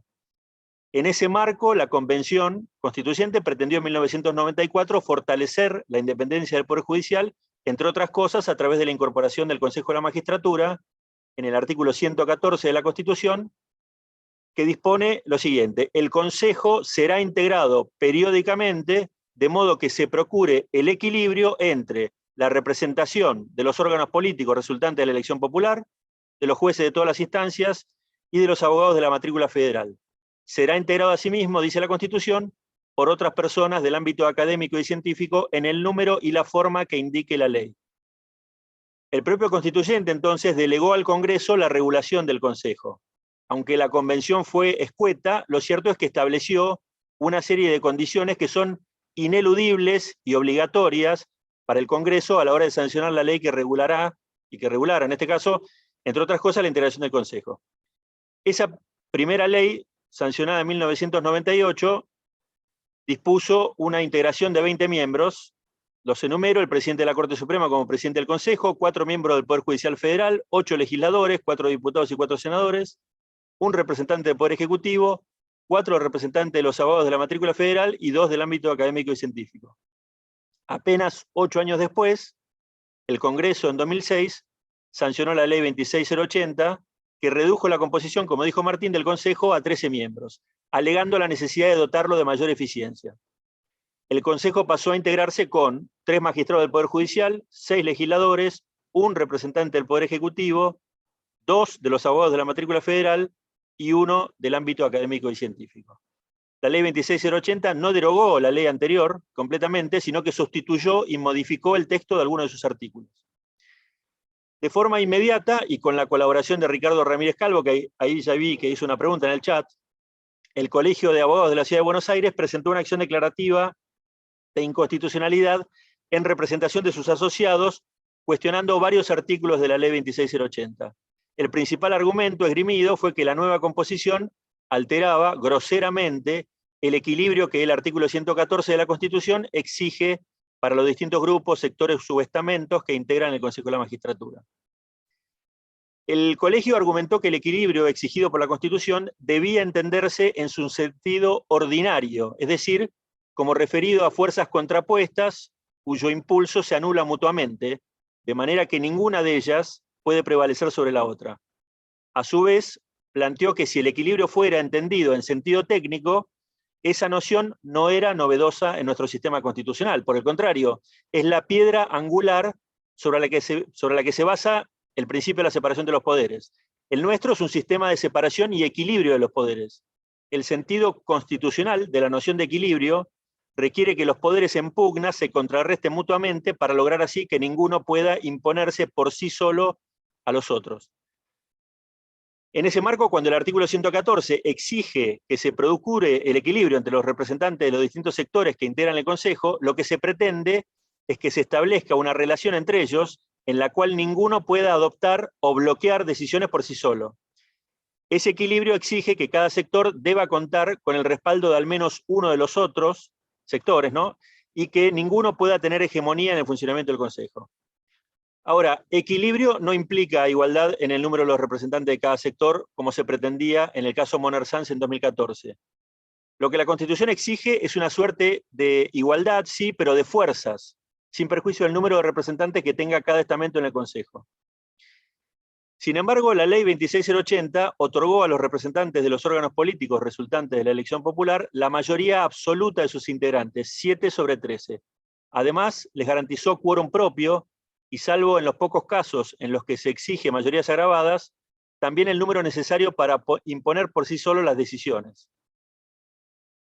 El colegio planteó en su demanda que ninguno de los tres sectores a que se refiere el artículo 114 también puede ser desagregado o separado a los efectos de determinar si existe o no el equilibrio en su representación ante el Consejo. Así, contrariamente a lo que sostuvo la jueza Argibay en su voto en Moner Sanz, no sería válido, por ejemplo, establecer distintas representaciones para los jueces de diferentes instancias, ni tampoco tomar separadamente a los representantes de la Cámara de Diputados, del Senado y del Poder Ejecutivo para computar ese equilibrio. El colegio también cuestionó en su demanda la falta de representación por parte de la Corte Suprema, argumentando que la Constitución requiere expresamente que el Consejo esté integrado por jueces de todas las instancias. La demanda fue rechazada en primera instancia. Posteriormente, la Sala 2 de la Cámara Contencioso Administrativo Federal revocó esa sentencia e hizo lugar parcialmente a la demanda en 2015. Apelada la sentencia de Cámara por el Poder Ejecutivo, por la Cámara de Diputados y por el Senado de la Nación, es decir, por todos los órganos políticos resultantes de la elección popular, el caso llegó a la Corte. Y a fines del 2021, nuestro máximo tribunal le dio la razón al Colegio de Abogados de la Ciudad de Buenos Aires en todos estos planteos y declaró la inconstitucionalidad de varios artículos de la Ley 26080, como les adelantó Martín Casares. La Corte aclaró que el caso era distinguible del presidente Moner Sanz, que se había limitado a repetir la noción de equilibrio expuesta antes en el caso Rizzo, en el que se había declarado la inconstitucionalidad de la ley que en 2013 pretendió reformar el Consejo de la Magistratura por tercera vez en 15 años. En Colegio de Abogados de la Ciudad de Buenos Aires, la Corte interpreta bien el alcance del término equilibrio en el artículo 114. De hecho, recorre el mismo camino que el planteado en la demanda, del significado ordinario al técnico, y así conforma que equilibrio es lo contrario de hegemonía y que debe existir no solo en la integración, sino también en el funcionamiento del Consejo. En el considerando 7 del fallo, la Corte repite la explicación dada por la demanda y dice que, en su proyección al funcionamiento del Estado, la noción de equilibrio de poder, basado en un sistema de frenos y contrapesos, constituye el principio rector de la teoría de división de poderes sobre la que se afirma el sistema republicano de gobierno. Ello ocurre en nuestro diseño constitucional, en el que cada uno de los poderes controla a los demás. En este punto hago un comentario al margen. No puedo menos que aplaudir que la Corte recuerde una noción tan básica, central para nuestro sistema constitucional. No siempre fue así. Por ejemplo, en el considerando 17 del caso Peralta, 1990, cuando se cuestionó la confiscación de depósitos a plazo fijo por medio de un decreto de necesidad de urgencia, la Corte degradó el principio de separación de poderes al carácter de mera categoría histórica. Años más adelante, en el considerando 29 de CEPIS, en 2016, la Corte lo convirtió en un principio de colaboración sin interferencia que debe guiar la relación entre los distintos poderes del Estado en el sistema republicano de división de poderes contemporáneo. Esa plasticidad interpretativa con respecto a uno de los pilares de nuestro sistema constitucional, que un día es categoría histórica, otro moderno colaboración sin interferencia y otro verdadera separación de poderes con frenos y contrapesos, es una muestra de manipulación constitucional que lamentablemente es mucho más común de lo que parece. Volviendo al fallo, la Corte explica que en el marco del artículo 114 de nuestra Constitución, el Congreso no puede consagrar un desequilibrio entre los distintos sectores del Consejo. El límite en este sentido es claro, dice la Corte. Si bien pueden existir diferencias en el número de representantes de los distintos estamentos, en tanto no se exige una igualdad aritmética, esas diferencias no pueden permitir que ninguno de ellos tenga predominio o se imponga sobre los demás. Por ello, la simple posibilidad de realización de acciones hegemónicas o del predominio de un sector sobre el resto, aun cuando no se traduzcan en el control autónomo o total del Consejo, constituye por sí mismo un desequilibrio que viola el texto del artículo 114. La Corte consideró también que la posibilidad con que cuenta el sector político de realizar acciones hegemónicas en aspectos vinculados con la designación y eventual remoción de magistrados no solo viola el equilibrio exigido por el 114, sino que frustra los objetivos de despolitizar parcialmente ambos procesos y de ese modo aumentar la independencia del Poder Judicial. Finalmente, la Corte reconoció que bajo los parámetros de la Ley 26080, ninguno de los estamentos técnicos por sí mismo, ni todos ellos en su conjunto, tiene asegurado quórum para sesionar, ni mayoría para tomar decisiones de ningún tipo. En cambio, el estamento político puede sesionar por sí solo y adoptar también solo una gran cantidad de decisiones de relevancia significativa, dice la Corte. ¿Qué hacer entonces frente a la inconstitucionalidad manifiesta de la Ley 26080? La mera declaración de inconstitucionalidad sin un remedio concreto hubiera dejado al Congreso sin un andamiaje legal para poder funcionar. Por eso, para evitar el caos institucional, la Corte decidió que en los puntos regidos por las normas declaradas inconstitucionales recobre vigencia el régimen legal anterior. Ese remedio además era coherente con el planteo de la demanda, que había cuestionado directamente la validez constitucional de la sustitución que la Ley 26080 hizo sobre partes de la ley anterior, la 24937, corregida por la 24939. Así fue que la Corte ordenó volver a la integración original de 20 miembros y dio un plazo de 120 días para que se tomen las medidas para permitir esa integración del Consejo y sus comisiones. Vencido ese plazo, sin cumplir con la sentencia, todos los actos del Consejo de la Magistratura serán nulos. Finalmente, la Corte exhortó al Congreso a que sancione una nueva ley de organización del Consejo, que es lo que motiva en parte esta reflexión que estamos haciendo hoy, esta tarde. Aunque tardíamente, el fallo fue correctamente decidido a la luz de lo dispuesto en la Constitución. Si bien el manejo de los tiempos es obviamente criticable en este caso, no deja de ser valioso que finalmente la Corte haya puesto las cosas en su quicio constitucional. La disidencia parcial del juez Lorenzetti llega a la misma conclusión que la mayoría en cuanto a la inconstitucionalidad de la integración y el quórum para funcionar previstos en la Ley 26080. Sin embargo, difiere de la mayoría en cuanto al remedio frente a esa inconstitucionalidad. La disidencia tiene varios problemas. En el considerando 5, por ejemplo, se hace una larga consideración acerca de si la Corte Suprema tiene o no facultades para declarar la inconstitucionalidad de las leyes del Congreso. Esto que es una verdad de perogrullo en nuestro sistema constitucional, en que no solo la Corte, sino cualquier juez tiene el control judicial de constitucionalidad, merece de parte del voto en disidencia la siguiente observación. Esta cuestión ya ha sido respondida por este tribunal en varios precedentes, en el sentido de que el Poder Judicial es independiente justamente para poner límites a las decisiones de la mayoría que violan la Constitución. Las partes deberían conocer esta jurisprudencia y no intentar lograr un cambio que no va a suceder. Si seguimos la lógica de la disidencia en este punto, resultaría que el control de constitucionalidad depende del mantenimiento de cierta jurisprudencia. Aunque no lo diga claramente, el voto en disidencia parece ser víctima de lo que llamé el mito de Marbury en un artículo publicado en el año 2020 en la Revista Jurídica Austral. Esa idea de la creación pretoriana de la Judicial Review a instancias del Chief Justice John Marshall en Marbury versus Madison es tan extendida como errónea, mucho más en nuestro país. Se olvida que cuando nuestros próceres tomaron al sistema constitucional estadounidense como modelo, cosa que hicieron desde la Revolución de Mayo hasta la sanción de la Constitución entre 1853 y 1860, el modelo ya venía con el control judicial de constitucionalidad incorporado. En consecuencia, en nuestro país es incorrecto pensar ese control judicial como una creación pretoriana. El deber de controlar la constitucionalidad de las leyes del Congreso y las decisiones del Poder Ejecutivo en el marco de casos concretos estaba ya incluido dentro de la función judicial. Basta ver, entre muchos otros ejemplos que podría dar, no lo voy a aburrir, los discursos de los constituyentes Martín Zapata, Juan del Campillo y Juan María Gutiérrez en los debates de la Ley 182 de la Confederación para poder comprobarlo. Marco otro punto problemático del voto en disidencia, este más importante que el anterior. Luego de ir y venir varias veces con observaciones críticas acerca del funcionamiento concreto de la Ley 26080 durante 16 años por un lado, así como los defectos en el diseño institucional de la propia ley, pero considerada en abstracto por el otro, la disidencia ensaya una crítica feroz al remedio previsto en el voto de la mayoría. Se afirma de modo categórico que una ley derogada no puede ser restituida en su vigencia, y es lo que se enseña en los primeros cursos de las facultades de Derecho. Se acusa así a la mayoría de desconocer una verdad jurídica supuestamente elemental. La acusación se apoya, entre otras, en una cita de Kelsen de su libro Teoría General de las Normas. Allí Kelsen afirmó que una norma cuya vigencia ya fue cancelada por otra norma derogatoria solo puede ser vuelta a su vigencia por medio de una norma que tiene el mismo contenido que la norma derogada. Sin embargo, Kelsen no se refiere en ese punto a los efectos de una declaración de inconstitucionalidad.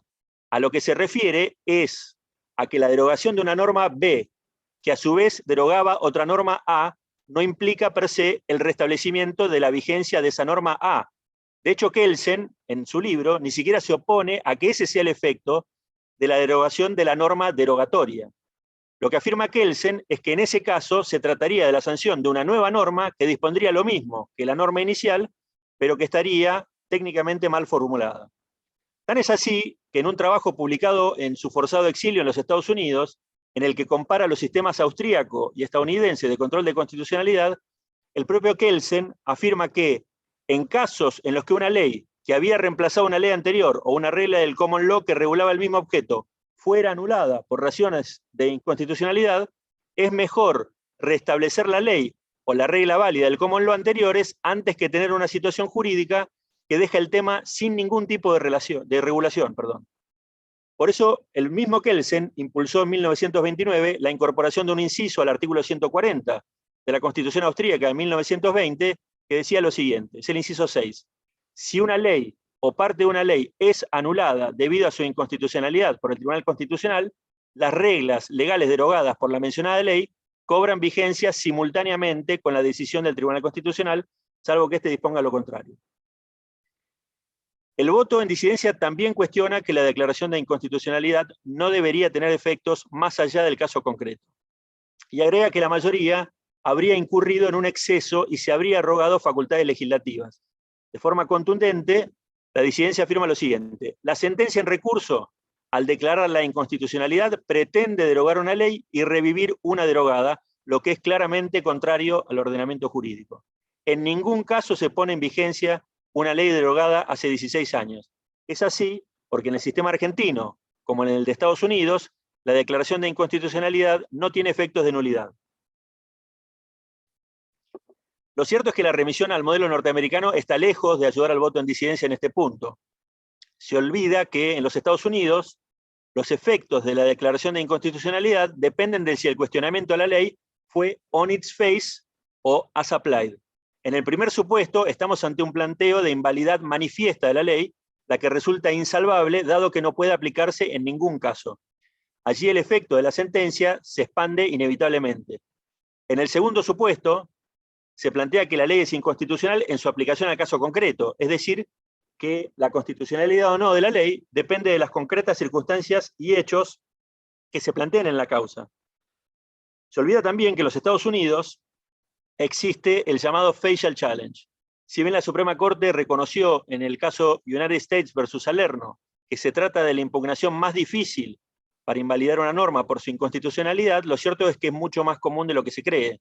Ejemplos típicos del facial challenge son Brown versus Board of Education bajo la Equal Protection Clause, Brandenburg versus Ohio bajo la primera enmienda, o United States versus López bajo la cláusula de comercio, por citar algunos de los más conocidos. En realidad, tal como se explicó en el caso Norton versus Shelby, una ley declarada inconstitucional no es una ley, no confiere derecho alguno, no impone obligaciones, no otorga protección alguna, no crea cargo alguno, es, en su contemplación legal, tan inoperativa como si nunca hubiera sido sancionada. En el mismo sentido, en Harper versus Virginia Department of Taxation, la Suprema Corte estadounidense sostuvo que cuando esta Corte aplica una regla de derecho federal a las partes que litigan ante ella, esa regla es la interpretación controlante del derecho federal y se le debe dar efecto total retroactivo en todos los casos pendientes y a todos los asuntos, sin importar si esos asuntos son anteriores o posteriores al anuncio de nuestra regla. En definitiva, la disidencia confunde derogación con inaplicabilidad extendida, aún sin, como lo llaman los norteamericanos, el stare decisis, en este caso, la declaración de inconstitucionalidad se expande a todas las partes del proceso, en especial al Poder Ejecutivo, la Cámara de Diputados y el Senado de la Nación, es decir, a los órganos políticos resultantes de la elección popular, a que se refiere el artículo 114 de la Constitución. En ese marco, la mera declaración de inconstitucionalidad, sin remedio alguno, habría conducido, como dije, a paralizar el funcionamiento del Consejo de la Magistratura. A pesar de ello, la disidencia se limita a declarar inconstitucional 2 artículos de la Ley 26080 y a exhortar al Congreso a que sancione una nueva ley en el plazo de 1 año. Ese es el débil remedio que se propone, aún después de reconocer que en el caso se encuentra en juego la independencia del Poder Judicial. Termino. La sentencia de la Corte Suprema en el caso Colegio de Abogados de la Ciudad de Buenos Aires pretende poner fin a una situación de manipulación de un organismo clave para la independencia del Poder Judicial. Lo hizo correctamente a partir de un enfoque que no solo respeta el texto constitucional, sino también el propósito y la función original prevista por la Convención Constituyente de 1994 para la integración y el funcionamiento del Consejo de la Magistratura. Llegó tarde, como se dijo, es cierto, pero en este caso más vale tarde que nunca. Muchas gracias. Muchísimas gracias, Manuel. Brillante. Muchísimas gracias por iluminarnos con la perspectiva constitucional. Y ahora vamos a pasar a la perspectiva internacional con el aporte de Jorge Jiménez, quien es diplomado en estudios avanzados en Derecho Constitucional Europeo por la Universidad de Granada, doctorando en Derecho Procesal Penal por la Universidad de Valladolid, profesor de grado y posgrado de Derecho Constitucional, Derecho Penal y Procesal Penal. Tiene una larga trayectoria en distintos órganos judiciales españoles.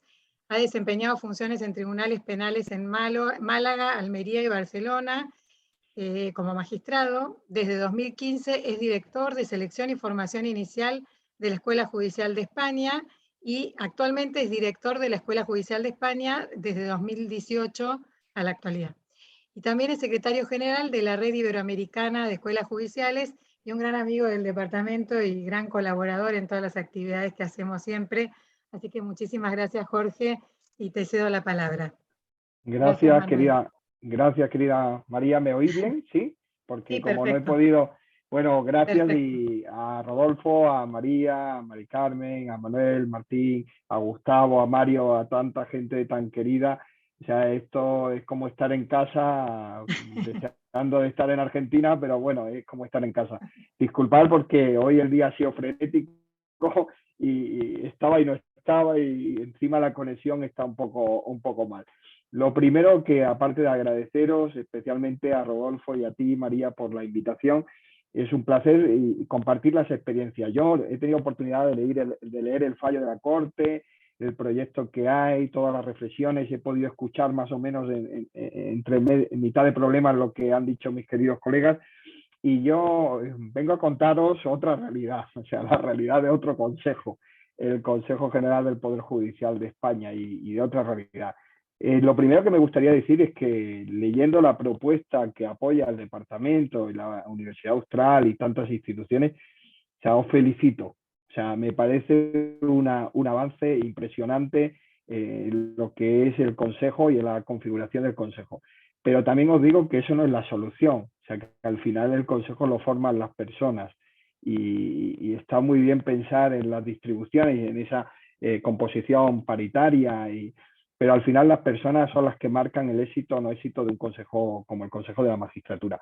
Yo decido, nosotros tenemos un Consejo General del Poder Judicial que viene en la Constitución, que se desarrolla en la Ley Orgánica del Poder Judicial, que está muy cuestionado, que si seguís las noticias españolas lleva como 8 años sin renovarse y cuando se tenía que haber renovado hace 3 años y medio, donde tenemos problemas que habéis apuntado todos. Nosotros, nuestro órgano se compone de jueces y magistrados y de juristas de reconocido prestigio.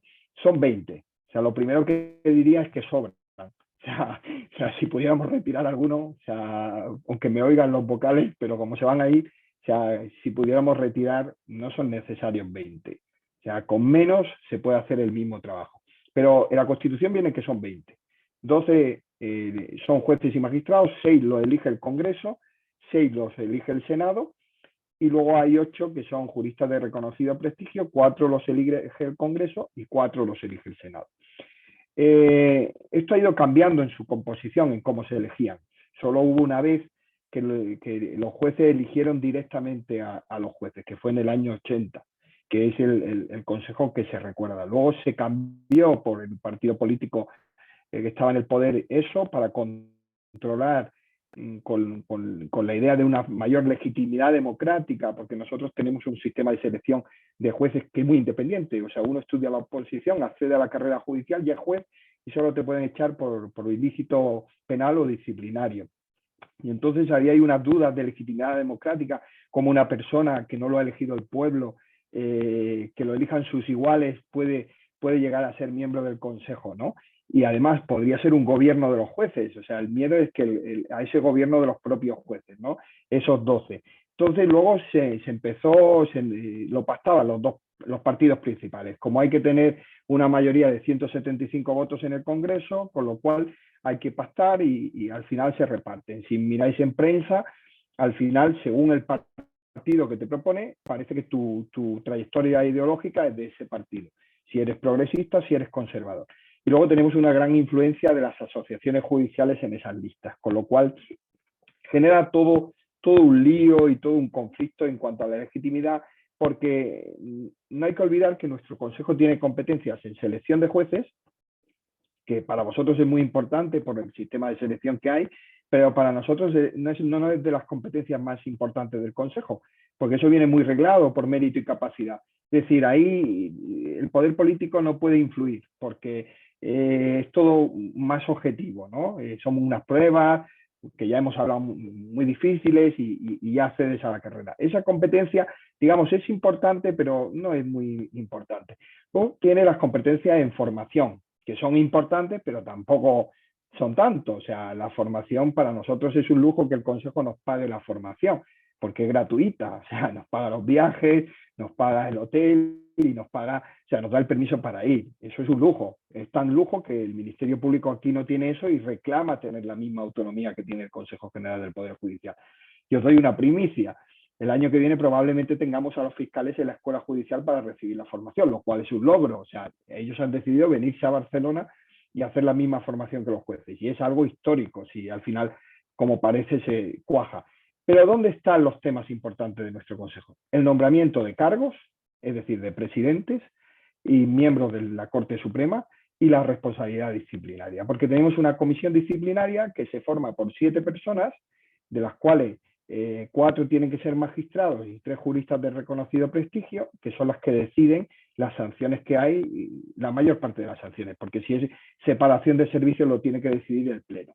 ¿Qué ocurre? Que al estar tan politizado, cuando se elige por los partidos, hay una cosa que aquí ya insulta en los tiempos que corren, y es que se sabe quién va a ser el presidente del Consejo y a su vez del Tribunal Supremo, porque tiene esa doble configuración. Vosotros vais a tener que el presidente de la Corte Suprema será presidente del Consejo, pero claro, el presidente de la Corte Suprema lo elegirán entre ellos, sus pares, que eso es una decisión. O sea, pero aquí no, aquí lo eligen los 20 vocales.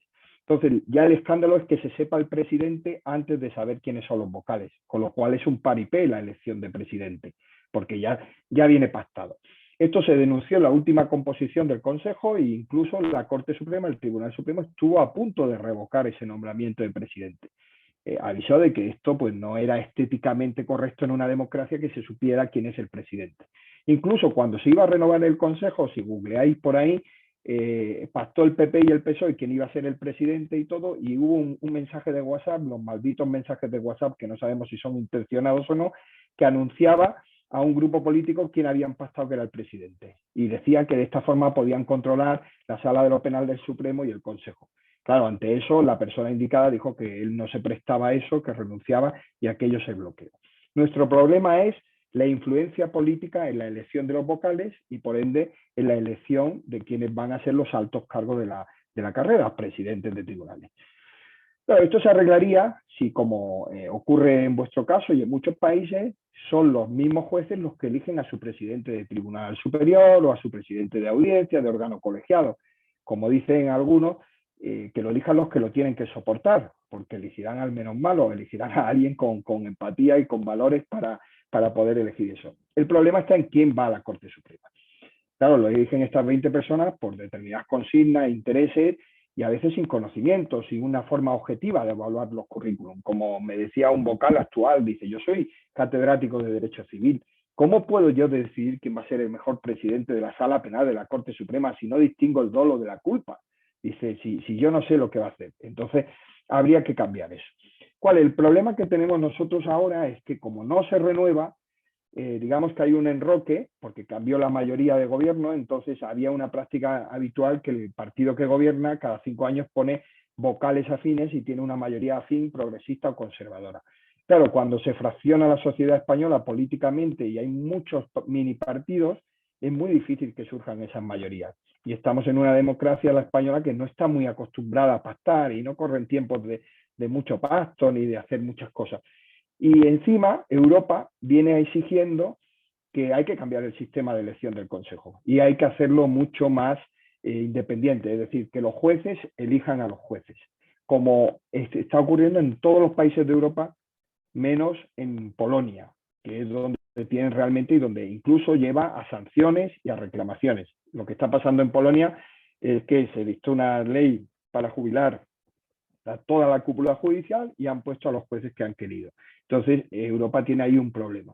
¿Qué ocurre? Que el Partido Popular se agarra a esa reivindicación europea de que tenemos que elegir los jueces, y el Partido Socialista dice que no, porque tienen que elegir las cámaras y entonces que habrá que efectuar alguna fórmula. En este tiempo también se efectúa una fórmula por la que cualquier magistrado se puede postular como vocal, siempre que le firmen 25 personas.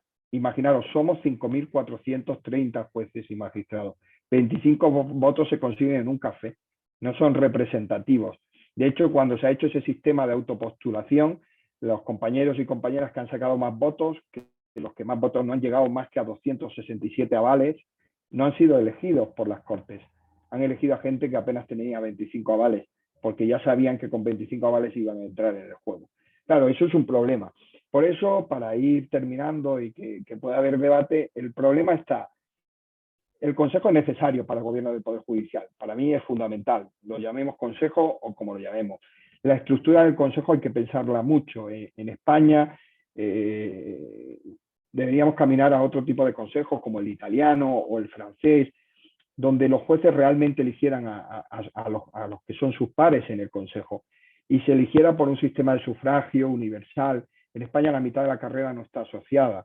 Entonces no se puede, hay las asociaciones quieren que sean los jueces los que controlen eso porque creen que con un sistema así van a primar los asociados los que salgan en las vocalías como vocales, ¿no? Entonces hay que idear un sistema distinto. Es una oportunidad, las asociaciones y la carrera judicial lo vive como una oportunidad de tratar de despolitizar el Consejo. Lo que no hay que olvidar es que el Consejo es un órgano político, o sea, obviamente por las competencias que va a tener, pero hay que ver cuál es el mejor consejo. Yo os decía que 20 son muchos, porque ahora nosotros en el sistema de consejo que tenemos ahora hay 20, pero hay solo 7 que están liberados de sus funciones y dedicados al consejo. Anteriormente eran los 20 liberados. Y yo os digo que yo he sufrido un consejo de 20 liberados y es lo peor que hay. Hay mucho ocioso que busca su ámbito de influencia y de trabajo. Cuando hay 7, pues al final tiene más importancia tener un buen equipo de órganos técnicos que te pongan a ti, vocal, a ti, consejero, las decisiones encima de la mesa ya medio resueltas para que tú decidas en un sentido o en otro sentido, ¿no? Es uno de los conflictos. Europa, en los estados de la Unión y de los que se quieren incorporar a la Unión, exige que exista un órgano de gobierno como el Consejo General, algo así, y exige que haya una mayoría de jueces y magistrados. En vuestro caso, claro, esa mayoría se cubre con los abogados, que tienen también mucha influencia entre jueces y magistrados y abogados. Una mayoría de esos jueces y magistrados que sean elegidos por jueces y magistrados y no una mayoría elegida por el poder político, que al final creo que es lo que viene a afectar a toda la imagen de independencia de la justicia, imagen de la justicia, y viene incluso a afectar a la legitimidad de las decisiones que se toman en los órganos judiciales, porque el ciudadano de a pie al final confunde el espectáculo que se da en el Consejo de la Magistratura, en el Consejo del Poder Judicial, con la decisión que dicta un juez en un determinado sitio, ¿no? A partir de ahí, pues creo que el siguiente paso, o sea, de esa propuesta que a través de la decisión de la Corte Suprema surge, es reforzar el sistema de selección. O sea, yo creo que es una oportunidad histórica a través del establecimiento de ese Consejo de la Magistratura, de esa forma, con esos 13 miembros, para establecer unos procesos de selección muy serios. Yo creo que las propuestas que se llevan, pues bueno, vosotros lo conocéis mejor que yo en la experiencia y en lo que conozco a la querida Argentina lo veo, cómo se alteran las ternas, cómo vale más una entrevista muy subjetiva que una prueba objetiva, y cómo se puede profundizar más en el sistema de carrera judicial. Yo creo que el futuro de la consolidación de nuestros poderes judiciales está en trabajar más esa idea de carrera judicial, de distintos puestos, de que el sistema de régimen disciplinario, el jury, que vosotros le llaméis, esté como muy pautado y muy claro, y que se sujeten los procedimientos a plazo, no se eternice, no haya investigaciones, y que haya ese sistema de carrera, que a veces es lo que pasa, que se te engancha la gente. O sea, tú estás prestando un servicio al Poder Judicial, tú no eres el dueño del órgano, de todo lo que pasa en el órgano. Entonces es bueno esos cambios, ¿no? Pero bueno, lo dejo aquí porque no quiero extenderme y creo que lo más fructífero será el debate, pero en Europa hay experiencias de todo tipo en ese sentido. La española, pues en este momento está en crisis. Gracias, María. Muchísimas gracias Jorge, como siempre. Ahora, bueno, ya tenemos mucho material para el debate y para las preguntas, así que le voy a dar la palabra a Gustavo Sasaigén, que fue recogiendo las preguntas del público y se las va a ir formulando a cada uno. Muchísimas gracias a todos, la verdad, muy interesante. Hemos visto muchas aristas, nos quedó mucho para pensar. Gustavo.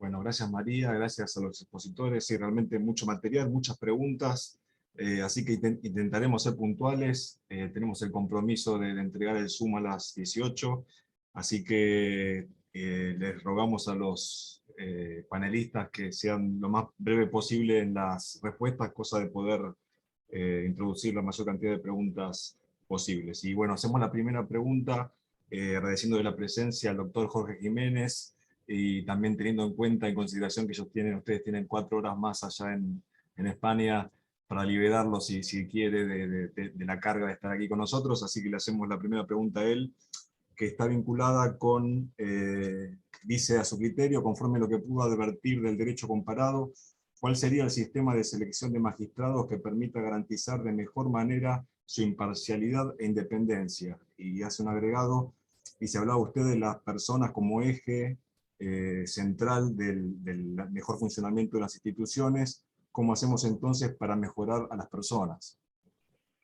Buena pregunta. Y el sistema de selección, yo he visto muchísimos sistemas de selección, todos tienen sus ventajas y sus inconvenientes, pero yo soy cada vez más firme defensor de un sistema de acceso a la carrera judicial, es decir, que todo el que supera las pruebas ingresa a la carrera judicial y va a tener una plaza de juez y puede ir progresando, y un sistema lo más objetivo posible, o sea, con las pruebas más objetivas. Puede ser un dictamen que sea anónimo, puede ser un tipo test inicial como tenemos nosotros y unas pruebas orales de conocimiento. Nosotros estamos revisando esas pruebas porque las competencias del juez van cambiando, pero tiene que ser en mérito y capacidad y garantizando el principio de igualdad. Y el principio de igualdad se garantiza desde el mayor anonimato en la corrección de la prueba, en no saber quién es, si vamos a hacer una evaluación así. Luego podemos evaluar si queremos su currículum particular, pero esa evaluación de currículum particular tiene que estar muy tasada, pero desde antes de la convocatoria de las pruebas, lo que vale un doctorado, lo que vale una conferencia, tiene que estar tan tasada que sea casi una aplicación ahora que tenemos inteligencia artificial y vosotros estáis en vanguardia de muchos programas, que se encaje rápidamente, que te dé un puntaje, que la gente sepa lo que puntúa para estar ahí, ¿no? Y que esa gente que supera esas pruebas se vean ya ingresados en la carrera judicial, a lo mejor en distintos escalones, teniendo que desplazarse a determinados sitios, pero es así. Y que a partir de ese sistema funcione la carrera judicial, tanto para depurar, si hay alguien que no su evaluación de desempeño es negativa, responsabilidad disciplinaria, pero que yo tenga la tranquilidad de que si yo accedo es por mis méritos propios y no porque se lo debo a nadie, no hice rosca con nadie, no hablé con nadie, no estaba un amigo que me antepuso del puesto 17 al primero y quedaron los otros fuera, y gente con mucha valía. Yo creo que esos sistemas hay que potenciarlos y garantizan al final todo el sistema. Lo que pasa es que a la gente no le gusta no poder llamar al juez que han nombrado. O sea, vamos a ser realistas. A la gente le gusta decir, yo tengo un amigo juez que lo nombré yo, voy a decirle a ver cómo se resuelve o si me puede ayudar con eso. Y eso hay que evitarlo. Y las personas al final, lo que uno elige, o sea, nosotros tenemos un dicho aquí que cada consejo hace bueno al anterior. O sea, en el sentido de que cuando creías que había visto lo peor, llega otro consejo que se convierte en lo peor, ¿no? Entonces, las personas, yo creo que la medida en que tú puedas hacer un proceso transparente de votación, de selección, de principios éticos, de trayectoria personal y profesional, eso te mejora el consejo y siendo consciente de que vas a un servicio público. Pero es muy difícil elegir a esa persona. A mí me gustaría poder elegir quién me representa en el consejo. Vosotros vais a tener esa oportunidad desde determinado ámbito. Yo no la tengo. Yo me tengo que acostumbrar con el que me nombra. Y encima, yo que estoy de director de un órgano técnico, tengo que aguantar al que me nombra con su sistema.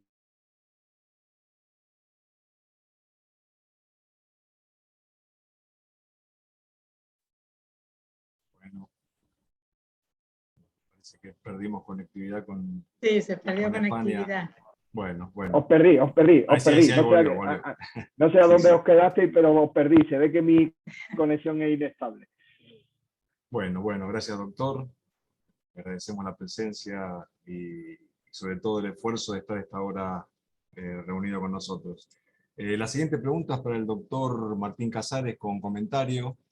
Dice, quisiera saber la idea que tienen respecto del sistema de concursos limitado a un examen. Me parece que el sistema debe reflejar con mayor exigencia la formación del candidato, por ejemplo, cursar una currícula al estilo francés o español. No sé, Martín, si tienes algo que comentar a esta aceleración. Muchas gracias. Muchas gracias, Gustavo. La verdad que nosotros en la propuesta del proyecto lo que tratamos es de darle una mayor relevancia a los antecedentes que se cursan en la escuela judicial, tratando de alguna manera en los hechos o mediante la reglamentación acercarla al modelo que recién explicaba Jorge. Para que sea de alguna manera un sistema más de concursos con un orden de mérito basado justamente en el resultado y los exámenes de toda una carrera, un curso o una maestría para acceder a la magistratura que en un solo examen. Porque nos parece que, como decía Jorge, ese tendría que ser el norte hacia donde ir, y además porque lo que mencionaba Mario también, de esto de que hay que evaluar muchas otras habilidades, ¿no? Y otros conocimientos, otras herramientas. Pero bueno, también dentro del marco constitucional vigente que habla de un sistema de concursos de prueba de oposición, ¿no? Gracias, Martín. Tenemos una pregunta para los doctores Bataini, Guadaro, o ambos, si lo desean. Señala, como abogado del interior interesado en este tema, siendo que nuestra Constitución Nacional en el artículo 1 establece la forma federal de gobierno, ¿cómo hacemos para garantizar un verdadero federalismo con la representación y participación equitativa de las provincias? El proyecto oficialista no contempla la representación del interior y la participación equitativa de las provincias en la integración del Consejo. Esta iniciativa va en contra de lo que dispone el artículo 1 de la Constitución al establecer el federalismo como principio de forma de gobierno y para garantizar la igualdad y participación de las provincias. Por ende, resulta inconveniente considerar la integración de la estructura de un órgano con poder a nivel nacional que favorezca a una provincia en desmedro de las otras. No sé si tienen alguna consideración los doctores Bataini o Adaro al respecto. Algo se dijo, pero bueno, es la chance como para, la oportunidad como para profundizar un poco más. Justamente lo que bregamos es por fortalecer el federalismo y por tener representación federal. Si bien hay representantes de las provincias, sea legisladores, abogados, dentro del Consejo de la Magistratura de Nación, o sea, me imagino que se refiere al Consejo de la Magistratura de Nación, creo que falta una impronta y mayor fortaleza y mayor compromiso en ese sentido, así como la integración también de género. Creo que son a los ejes transversales a los que yo me refería cuando hablaba, ¿no es cierto?, de estas fortalezas que hacen falta. Uno de ellos es el federalismo, justamente.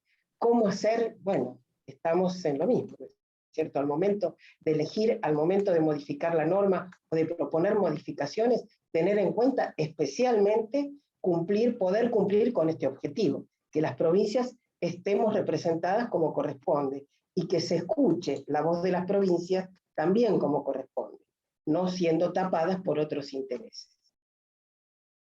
Gracias, Marito. doctora. No sé si el doctor Adaro quiere agregar algo más. Martín quería, me parece, hablar. Bueno, Martín. No, muy cortito. Te puedo agregar algo que también lo pensamos y lo discutimos entre nosotros cuando estuvimos trabajando en el proyecto, el tema de puntualmente los abogados, cuántos abogados de los 4 tendrían que representar a las provincias y cuántos a la Cava. Sobre todo teniendo en cuenta lo que mencionaba Mario, de decir, quizás hay que pensar una cláusula transitoria para que esos abogados de Cava puedan tener 2, pero no más de 2 representantes, hasta tanto la justicia nacional ordinaria pase a la ciudad autónoma, porque después no tiene ninguna justificación en términos de representación de 2 y 2. ¿Cómo van a tener todas las jurisdicciones o todas las provincias 2 y la CABA 2 si te quedas solo, por así decirlo, como OROPI, contencioso administrativo federal? Puede hoy justificarse porque el Consejo está eligiendo jueces nacionales civiles, comerciales y laborales. Pero eso también hay que pensarlo, porque si no, luego vas a tener que hacer otra reforma. Perdón, Y otra cosa más, perdón, una última, que también que tiene que ver con lo que mencionaba recién el colega de España. Y no sé cómo solucionarlo, pero está bueno ponerlo arriba de la mesa. ¿Cómo se imaginan que alguna agrupación de abogados pueda participar y fiscalizar en una elección padrón único con 86 puntos de votación en todo el país? Es imposible que si no es una organización político-partidaria lo pueda hacer. Es un tema para pensarlo, ¿no?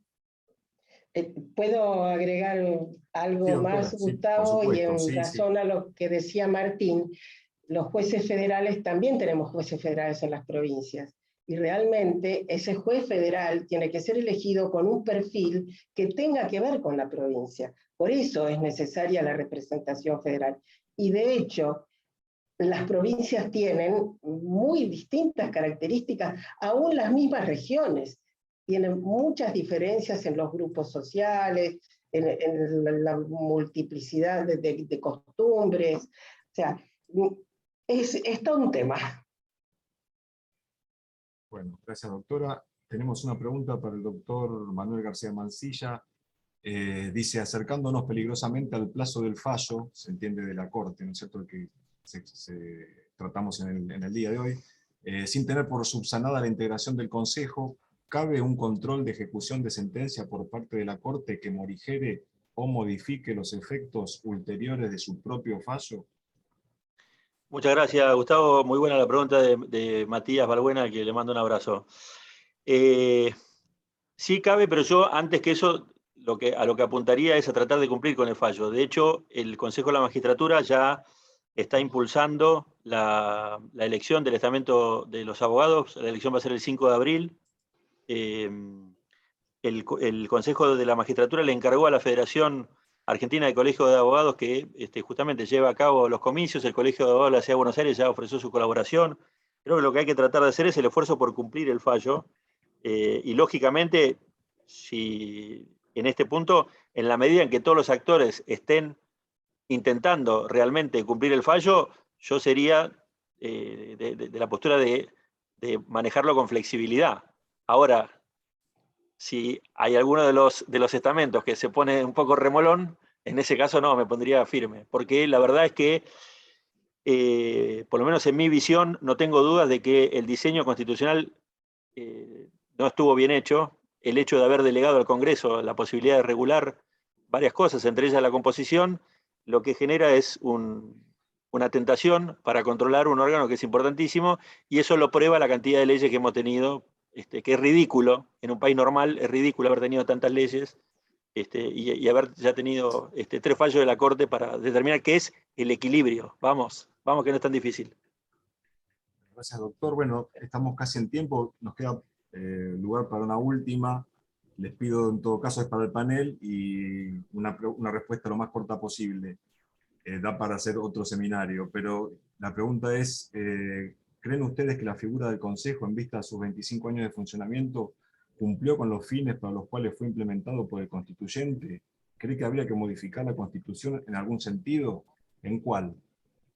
Muy Sí. cortito, así podemos Sí, después... por favor.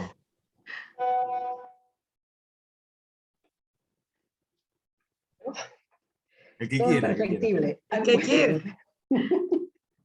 Todo es perfectible. Yo creo que el primer paso fue dado y con la creación del Consejo de la Magistratura y de los consejos de la magistratura, y tenemos que aprender de los errores. Y creo que es muy importante tener, o sea, los errores son los que nos llevarán en algún momento a tener algo mucho más eficiente y eficaz en función de corregirlos, y tenemos que estar muy atentos a eso. En mi caso, complemento con algo que dijo la doctora Battaini antes. Me parece que el punto no pasa por generar una nueva institución, reformarla. Me parece que el punto pasa por las personas. Me parece que acá lo que tenemos que modificar son comportamientos, y vuelvo a insistir con la observación que hice antes, la cantidad de leyes que tuvimos y el hecho de haber tenido 3 fallos de la Corte Suprema demuestran que acá el problema no está tanto en la institución, sino en las personas. Insisto, la noción de equilibrio no era tan compleja de entender. Bueno, agradecemos Muchas a los gracias. expositores y quedamos con María para el cierre del... Sí, ya Bien. agradecerle muchísimo a todos, y le paso la palabra a Rodolfo, que como director de departamento haga el cierre de esta actividad tan fructífera que nos dejó pensando, y seguramente serán líneas de investigación que seguiremos desarrollando en el departamento. Así que Rodolfo, te doy la palabra y muchas gracias a todos. Estás muteado. Hay que abrir el audio, ¿no? Gracias, María. No, creo que el objetivo que nos planteamos en el departamento plenamente cubierto. Creo que se unieron las perspectivas que pretendíamos. Por un lado, un análisis del fallo, de ahí partimos, pero claro, desde la matriz constitucional que hemos heredado de allá de Estados Unidos. Luego, estamos hablando del Consejo que hemos importado de Europa. También la riqueza ya transitada, muy ricamente explicada, desde las provincias. Somos un país federal. Y finalmente, un proyecto planteado y con respaldo de muchas instituciones, dispuesto a seguir debatiendo, aunque queda esa conclusión. A las instituciones las hacen las personas. Así que muchas gracias a todos los participantes, y bueno, quedamos comprometidos a seguir pensando estos temas y otros que están en la agenda del Departamento del Derecho Judicial que conducimos con María y con Gustavo. Muchas gracias a todos. Gracias a todos. Gracias. Chau, chau, gracias Rodolfo, María. Muchas gracias. Gustavo. Saludos Gracias. a todos. Gracias. Muchas gracias. Hasta luego. Gracias. Martín, Manuel, adiós.